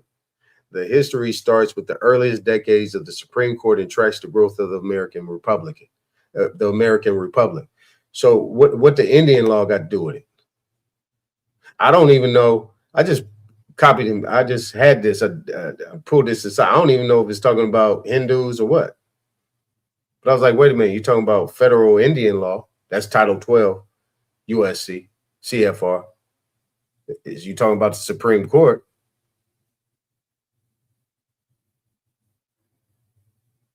So, you telling me federal Indian law had something to do with the growth of the American Republic? Interesting. Now, we also going to talk about Morocco. You know, I gotta address Morocco and the Moors, right? So this talks about Morocco. This is not all of it. I only got half of it. Some old stuff.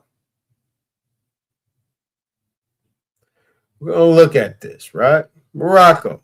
This is your general treaty between Great Britain and Morocco, signed in the English and Arabic language at Tangier, December 9th, 1856. Let's read the first paragraph. It says, Her Majesty, the Queen of the United Kingdom of Great Britain and Ireland, and His Majesty, the Sultan of Morocco and Fez. That's where you get the Fez from. There's the place that is the main location. I think the capital was Fez. Being desirous to maintain and strengthen the relations of friendship which have long subsisted between their respective dominions and subjects, have resolved to proceed to a revision and improvement of the treaties subsisting between the respective countries, and have for that purpose named as their plenipotentiaries, that is to say, Her Majesty, the Queen of the United Kingdom of Great Britain and Ireland, John Hay Drummond Hay, Esquire, her charge d'affaires and Consul General at the Court of His Majesty, the Sultan of Morocco and Fez. So this is an 1856 treaty. At this time, the Sultan of Morocco and Fez was Seyd Mohammed Khatib. We're going to look at who this person is, or this man is, his commissioner for foreign okay, wait a minute. His Majesty the Sultan of Morocco and Fez, Seyd Mohammed Khatib, his Commissioner for Foreign Affairs. Okay, so that is the Sultan, who after His Majesty, who after having communicated to each other their respective full powers, have agreed upon and concluded the following articles. There shall be perpetual peace and friendship between Her Majesty, the Queen of the United Kingdom of Great Britain and Ireland, her heirs and successors, and His Sharifian, or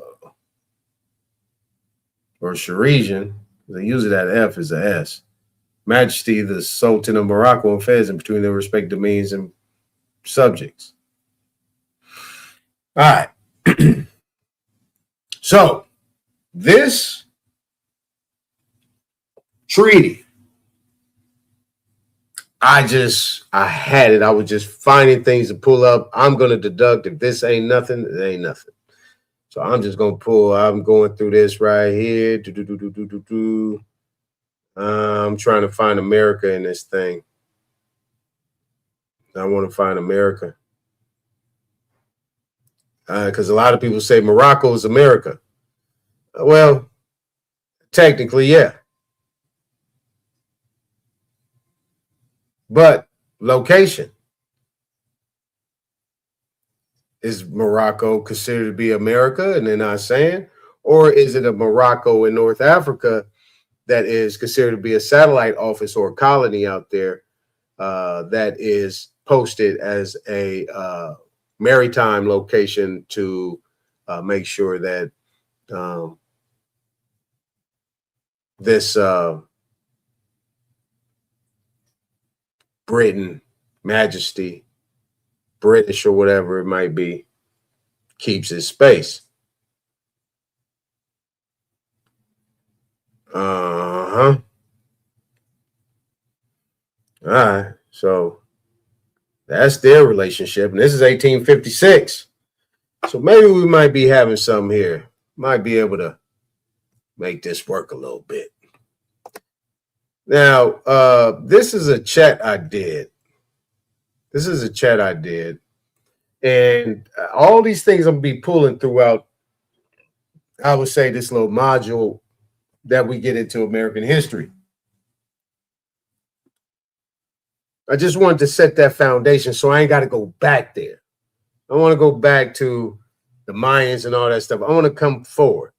I want to kind of be in this area of the 15, the late 14, 15, 16, 100s on up. I want to be right there. All right. This is another thing, Aboriginal title, right? So Aboriginal title is very important, right? A lot of people think that, a lot of people, well, I'm going to say no, a lot of people think, but a lot of people have their ideas of what this actually is. Just like everybody think what they think about the term Indian, the term American, all these different names. And let me see if I can put my twist on it. Because, I mean, that's at the best, it's what it is a twist. What I'm going to do is I'm going to apply common sense to it. I'm not going to tell you that's what it is. I'm going to say, this makes sense to me. If you make that work, you say, okay, he's not trying to act like a gorilla on it. This actually is something else that I pulled up, right? This is the Indian Contract Act of 1872. This Indian Contract Act is dealing with what you would consider to be Hindustan. So this says of the community acceptance, revocation of proposals, communication, acceptance must be absolute. Acceptance, promises expressed and applied. Acceptance by performing conditions or receiving consideration. Damn, doesn't that sound familiar? Don't that sound familiar? All right. Hopefully y'all with me. Appreciate everybody's being here. That's here. I'm not looking at my chat. I'm not looking at anything right now but these documents. Chapter 2 of contracts, voidable contracts and void agreements. What agreements are contracts? Who are competent to contract? What is a sound mind for the purpose of contract? Don't this sound familiar? Hasn't yours truly been talking about this stuff? Free consent, coercion, undue influence, fraud, misrepresentation, voidability. Sound familiar? Void agreements, of contingent contracts, of the performance of contracts, time and place for performance. So don't think that these people are coming over here scratching their ass. They understand the law. They understand admiralty law. They understand the Uniform Commercial Code. They understand non-negotiable instruments. They understand negotiable instruments. They understand bills of exchange. They understand. More importantly, they know it. More importantly, they use it every single minute. Damn a day, every minute they're using it. Let's keep going. Appropriations of payment. Oh, debt to be discharged. Boy. Rescission, alteration of contract. Dang. Not for niggas, though. Not for nagas either. What else? Consequences of breach of contract. Woof. Sale of goods. Wait a minute. Thought America was the only one doing that type of stuff. Nope. Of indemnity and guarantee. Contract of indemnity. Consideration for guarantee. Contract of guarantee. Surety. Principal, debtor, and creditor. Whew. Discharge of surety by variance. Boy, it gets better. Of bailment. Oh boy, they got bailment up here. Rich, they got bailment up here. Is you listening? Rich, where you at? They got bailment up here in India. Oh my goodness. Bailment, Baylor, and Bailey. Oh my God. Don't tell me you're gonna start talking about special deposits. I'll be damn. Debt delivery to Bailey. How may Bailey's duty to disclose faults and goods bailed. Care to be taken by Bailey. Bail. You got a bale of hay? Got a bale of wheat? A bale of corn?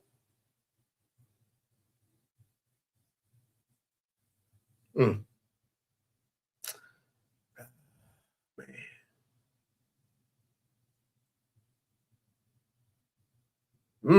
General of bankers, factors, wharfingers, attorneys, and policy brokers. Goodness gracious. Pawnee, pawnor.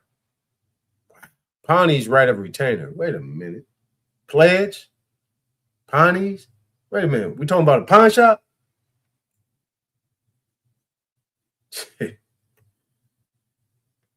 Oh,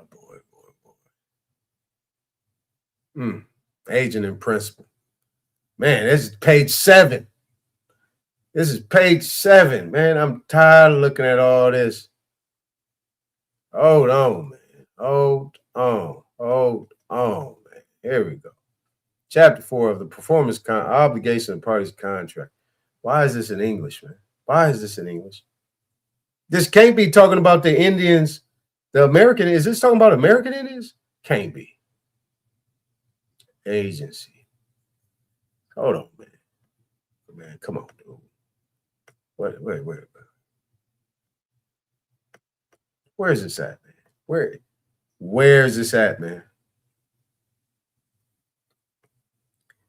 Chapter 1 of the Communication Acceptance and Revocation of Proposals. Indian Contract Act of 1872. Let's see who this is talking about, man. Let's see who this is talking about. Bam. I just want to know. Just give me a quick search. That's it. I don't need nothing else. Indian Contract Act 1872 is the principal legislation governing contract law in India.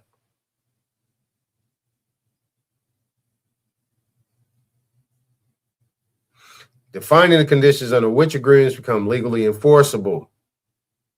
It outlines essential principles such as offer acceptance, oh my goodness, and the capacity to contract, and is applicable across all states in India. Shit.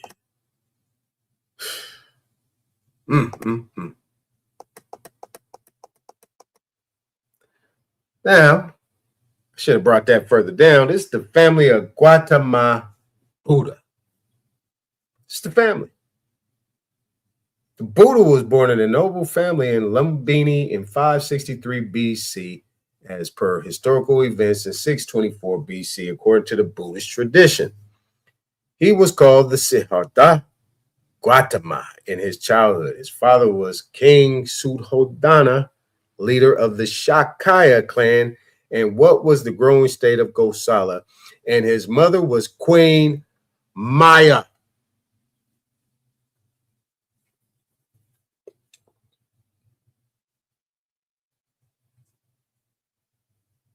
Let's keep going.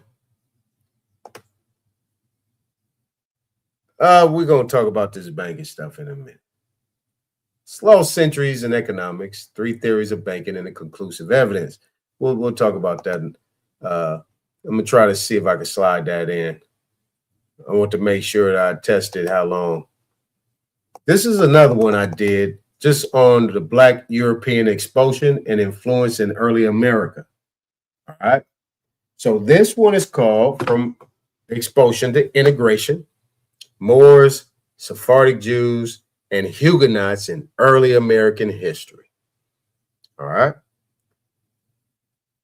This is a copy of the 1492 Alhambra Decree ordering the expulsion or conversion of all Jews in Spain, signed by King Ferdinand and Queen Isabella, General Archive of the Crown of Aragon. Let's check this out.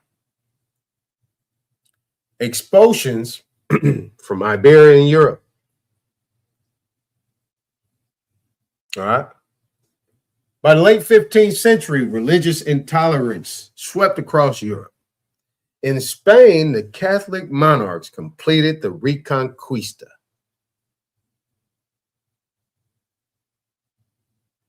In January 1492, by capturing Granada from its last Moorish ruler.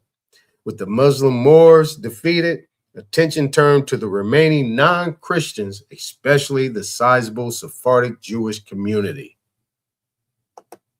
On March 31st, 1492, Queen Isabella I of Castile and King Ferdinand II of Aragon issued the Alhambra Decree, which is the Edict of Expulsion, This royal edict gave all practicing Jews in Spain an ultimatum: convert to Catholicism or leave the kingdom within 4 months. The decree's text, drafted by Royal Secretary Juan de Coloma, makes clear the rationale. Officials accuse Jews of causing baptized conversos, Jewish converts, to relapse into Jewishness, thus endangering Christian souls. The monarchs declared that only Catholics can remain in Spain. Continued Jewish presence was deemed an intolerable opprobrium and offense to the faith. Now,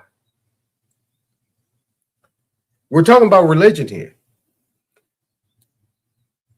So if you was not considered to be Christian or Catholic, you had to leave. So I mean, all the Muslims, all the Islamic faith followers, all the Judaism faith followers had to leave. But does that mean they look different? Because they had to convert. Now we know the Moors were so-called black, but we don't know about these Sephardims.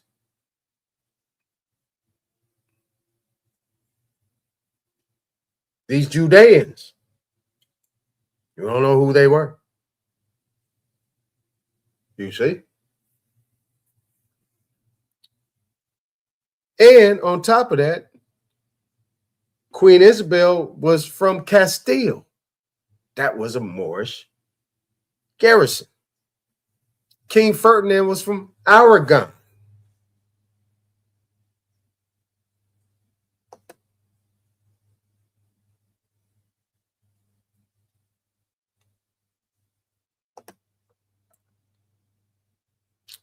Which was also controlled by the Moors. All right.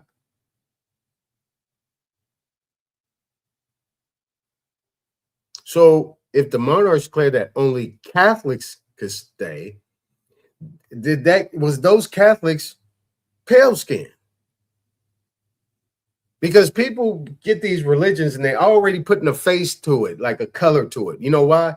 Because every church that we grew up in had a white Jesus hanging on the thing. So if it was a Christian and Jesus was white, that means everybody else was white. So if you were Catholic, Christian, or whatever, you was white. So if God was white, that means the original people were white. Somebody will say that. Now, what I'm going to do is free white persons, and we're going to deal with Jewish. Okay, so right here to go, the edict's language was uncompromising. It announced it agreed and resolved that all Jews and Jewesses be ordered to leave our kingdoms and that they never will be allowed to return. All Jews, regardless of age, were commanded to depart by the end of July of this year, 1492, taking only movable property and barred from carrying gold, silver, or precious coin. So that means they had bread. They wasn't weak. All right. So let's stop right there. Let me pull up. Let's go over here. Let's go down here. Where is it? Black's Law. Black's Law. All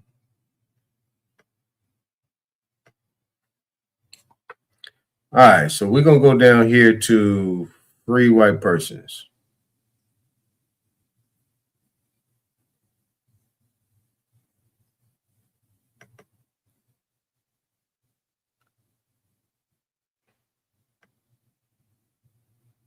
So free white persons referred to in naturalization as amended by this, meaning all persons belong to the European races, then commonly counted as white, and their descendants, including such descendants in other countries to which they have immigrated, with E, and it includes all European Jews, more or less intermixed with peoples of Celtic, Scandinavian, Teutonic, Iberian, Latin, Greek, and Slavic descent. It includes Magyars, Lapps, and Finns, Phoenicians. These are Finns. Those Finns are Phoenicians. And the Basque and Albanians, all these people are dark-skinned. It includes the mixed Latin, Celtic, Iberian, and Moorish inhabitants of Spain and Portugal. It includes the mixed Latin, Celtic, Iberian, and Moorish inhabitants of Spain and Portugal. Okay. All right. But you people say, this white means they have pale skin. Nah. Now what we're going to do is we're going to come down here to, we said Jewish, right? IJ.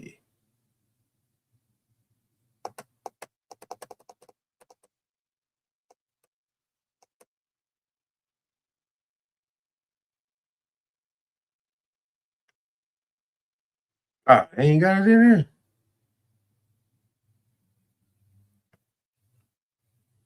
Oh, okay. Hold on.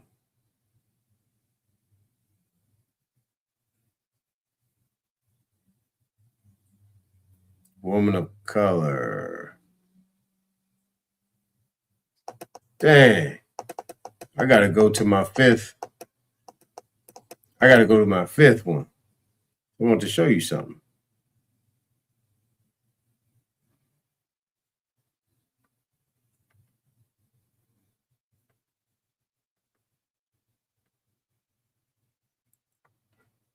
I want to show you something.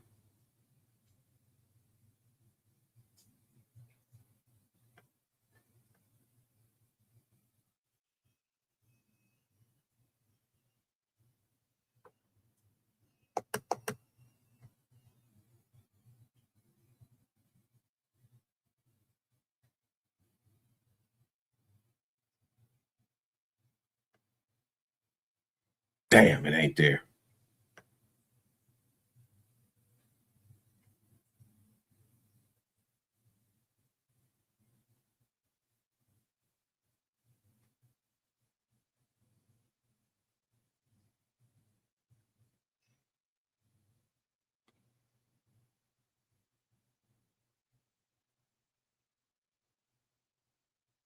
UVW.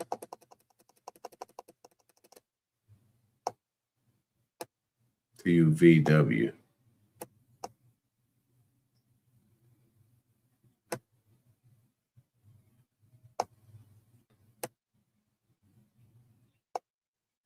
I'm looking for a woman of color. Something on there. Because they had, where was I looking at? That must have been the fifth. Must have been the fifth woman. No. All right. Man.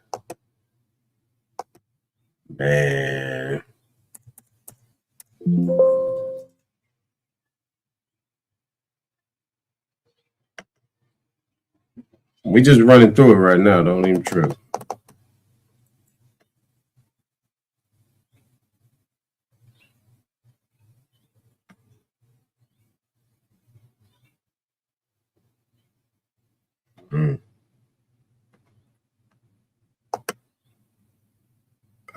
That's what it was. Niggers. That's what it was. That's what it was.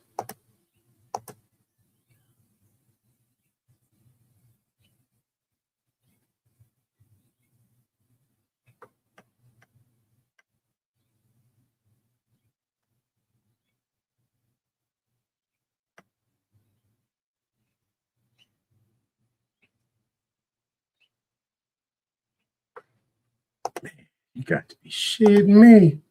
Don't worry about it, y'all. I am looking for something in particular. I want to show y'all this.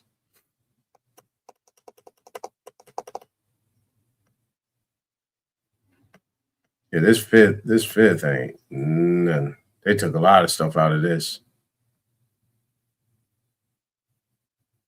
Yeah, they took a lot of stuff out of this.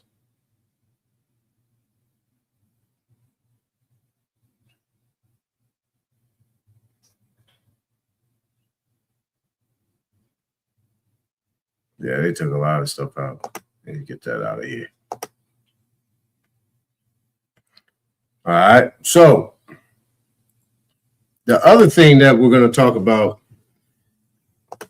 as you see right here, right? So I just wanted to show you that. So we're going to get into this. We're going to get into this. All right. So the other thing we're going to talk about is the American Declaration of Rights for Indigenous People. I've been waiting to talk about this because it is within this thing called the OAS, the Organization of American States, which the United States is a part of. Now, a lot of things that I was looking at is basically like what Trump is doing is within the Organization of American States. He's trying to bring the Organization of American States together. If you got an Organization of American States, why do you need NATO? Why do you need all these foreign interests when you have everything right there that pretty much controls the world? You put Canada, North America, South America, including Mexico, which is called Central America, with the islands, right? This whole Western Hemisphere. And you put Europe over there with them on the Eastern side, who's going to win? Who's going to win? I mean, it's just too colorful over here. When I mean colorful, I just say the designs of the people. I mean, everything you got. You go over to all these. I mean, the splendor of the Americas is second to none. Second to none. Everything is dominated over here. All them people over there, it's decrepit to me. So we got that. Here is the Declaration of Rights of Indigenous Peoples right here. Here is the articles. This also, we're going to talk about this Fort Mose, because this Fort Mose is connected with these Seminoles. And these Seminoles have been given a bad rap because people make it seem like the Seminoles were a mixture of Africans and Indians and what you consider to be what you have right now.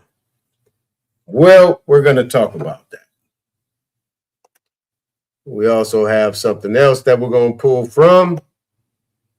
You already have that. So, I'm pretty sure, I'm pretty sure I ran some people off. So now, we're just going to leave it right there. Where am I at? 255? Oh, shit. I did pretty good.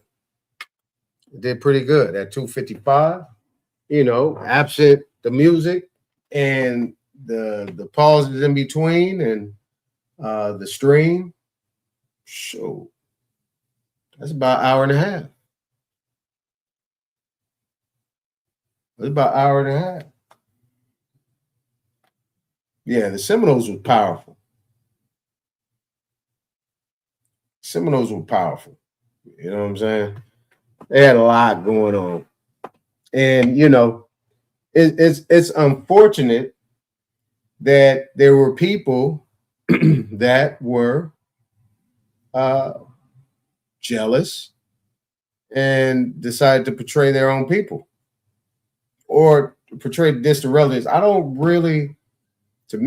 think the people that actually did the portraying was actually people here. I think it was people that came over from these other locations. I think it was them. If there was a Europe and that Europe was somewhere else and they came over here, sought asylum and was given, I think some of these people that came over were sent over as 007s. to pose as one of them, but really they were sending messages back to the other side and wanted to find ways to infiltrate. You know what I'm saying? But yeah.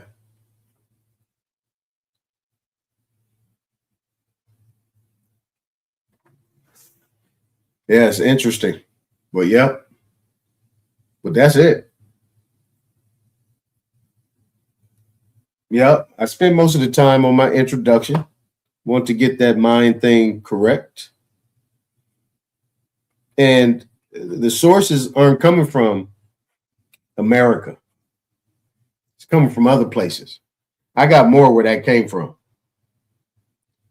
And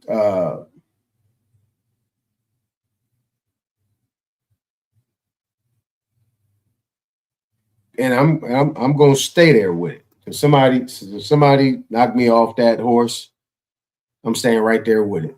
If we know for everybody makes claim on the mines. The mines originate from America.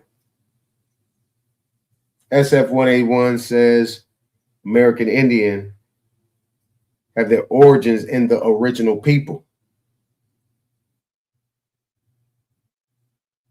Original people means that there's nothing before you. You're not a person, you're a people. American Indian is the person. That is the title. That is what you consider to be the body of what you would consider to be that political or government faction, or that more in that political faction in regards in its relationship to the United States. American Indian. But which one's the nom de guerre, people like to say? Which one is it?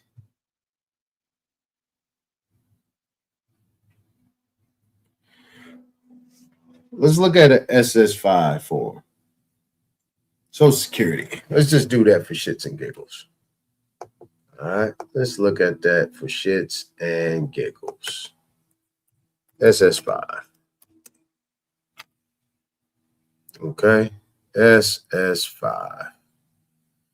And I'm going to point out one thing that people overlook. Not you guys. Maybe you guys and gals.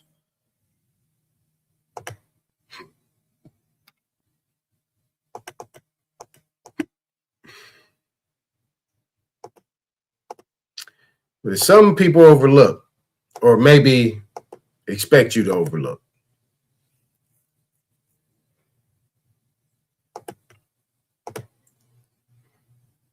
Now, you look at this SS5. Don't worry about it. Don't worry about all the extras. Just worry about what I focus on. Place of birth. Okay. Place of birth.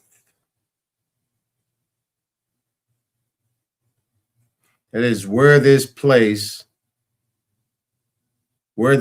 took place, right? When you say birth, if you notice, everything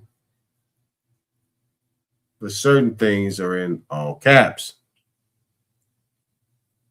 Well, for instance, this is not.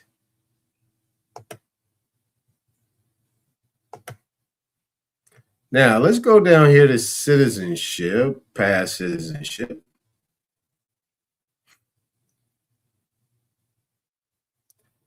It says ethnicity, race. Are you Hispanic or Latino?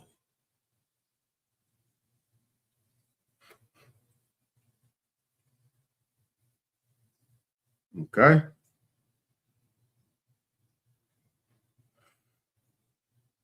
Now over here, here's your selections.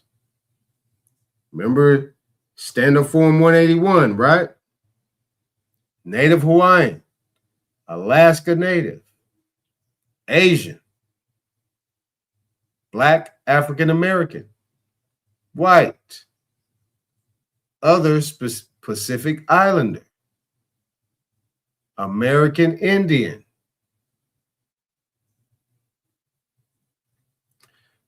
In this is the newest one in 2020 that was brought out in 2024.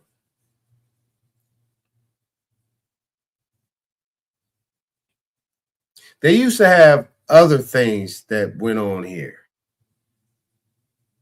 But when you look at this now, all the other groups, you remember used to say, hold on. Do you guys remember that they used to have Asian American?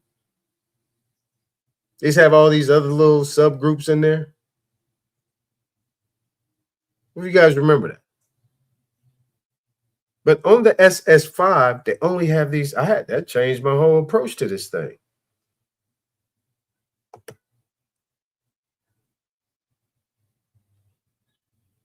This on the SS5 is only dealing with, oh, there we go, Asian. They used to say Asian American. They have Asian here. So you have Native Hawaiian, Alaskan Native, Black African American, white, other Pacific Islander, American Indian. There's only 2 groups here that have American in their name.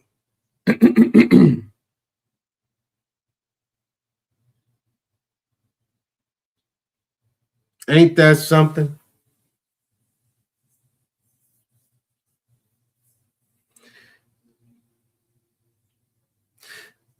Now, to be on the diplomatic side, I'm going to be neutral here.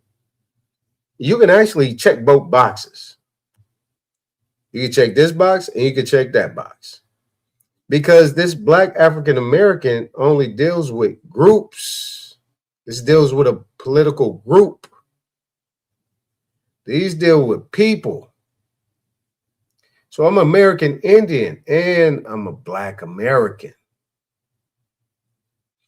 Did you know you can actually put a line through this? You can put a line through this African and you could just circle Black and say, I don't want that to be a part of it. So you could be a Black American and an American Indian at the same time.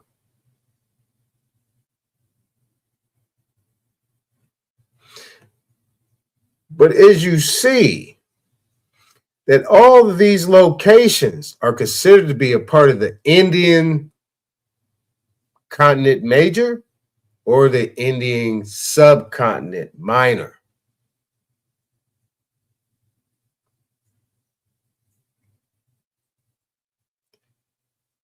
See what I'm saying? You say, well, what about this one? Well, this is in a narrative. Black African American, that's a part of an ideology. That's why they call it a group. It's an ideology.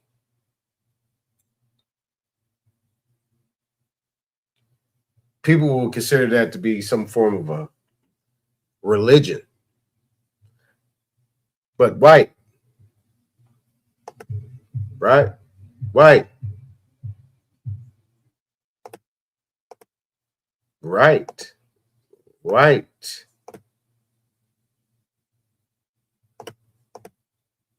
And then we're done. White. As we have it right here. A person have origins of any of the original peoples of Europe, the Middle East, or North Africa. It's Caucasians. All right. So, just thought that was interesting. So, yeah, it's no need to debate. You are the American. All right. But not dropping the link. I got things to do. Want to give that introduction. But as we do what we do, right? As we do what we do, we are about to play these musics. Oh, hold on. We're about to play these musics. And after we're done with this music, you already know what time it is. When the music's over, it's over. It is over. All right. So bam. Let's come back here. Let's go to the histories. Where are we at? There it is. Boom. All right. Bam. That's what we're doing, people.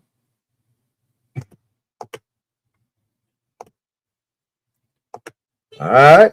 So, hey, appreciate everybody being here. We are done. We are done.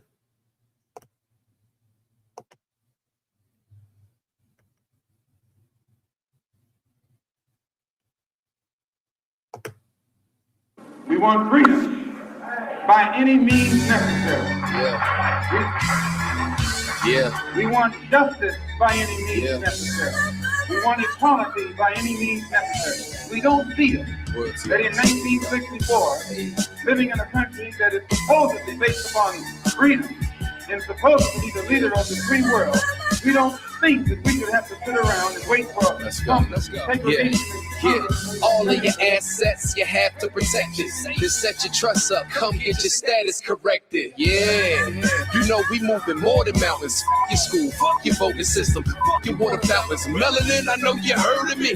You can never murder me. I want that gold you owe me now and gold from 1933. I want y'all to stand on all the treaties that you sold to me. Cause we was already here, y'all came on a boat to me.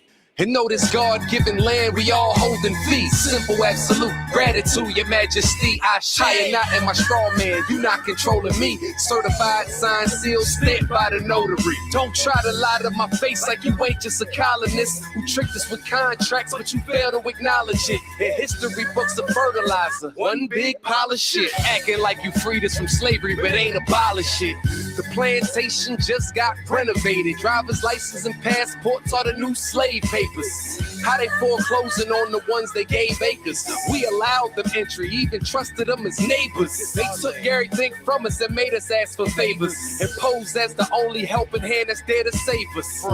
Boycott, don't try to keep up with the fad, cause the money that we save, the properties that we rehab. And I believe with the tears don't fall from my eyes, cause they see our what, but they don't see our why. You was born in June, but I only seen July. Influenced by bad spirits like a DUI. You ain't do no estate planning, but you think you fly. Now we gon' need 3 fish fries to see you die. We the revolt, boy, don't play with me. The time is now, this royalty over slavery. Damn. I'll let you hear that verse again. Hello? Listen, I did everything you told me to do. I was filing the paperwork.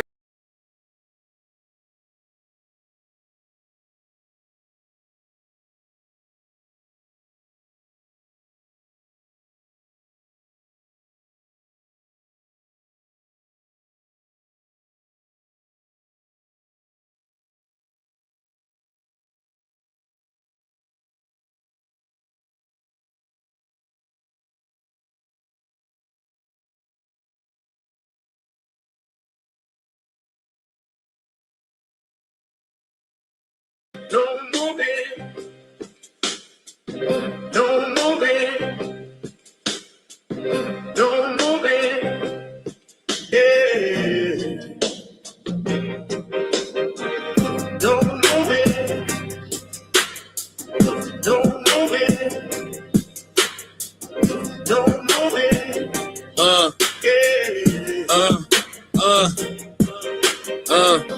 I'm the coach, quotes coded in oak with a ghost loaded focus. Chrome in the coat, king with the cloak, smoking that hocus pocus. Infinite styles, pivot and pile up the mileage. I'm wild with the science. You see the line on my avatar, iron jaw pride. I to devour the silence. Why you niggas steady lying? Got me laughing hard, satire and fraud. I fire the squad. Wise get crossed when I'm sparring with all the guards. Author of art, carving a mark in the bark of the market at large. Target the sharks, heart of a Spartan. I sharpen the margin with bars. You rather bargain and dodge. I'd rather you come get your taxes done.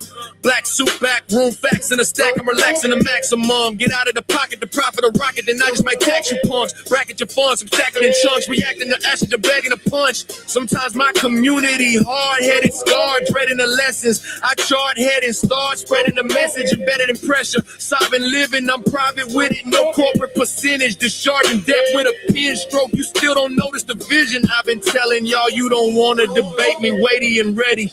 Great with machetes, linguistically shredding the petty. Grab these 15 acres. Landscape major, plan made paper, land patent stamped and sacred since my campaign greater. I ain't talking about Ice-T when I say that I can show you law and order. Court recorder, I sort the torture, contort the border. I eat the case, beat the state, leave a trace of the raw supporter. Briefcase aura, got your baby mama thinking that I'm a lawyer. Seminole Indian sentiment, militant on sovereign soil. Private enrollment, tribal component. I'm the boss if you're trying to employ it.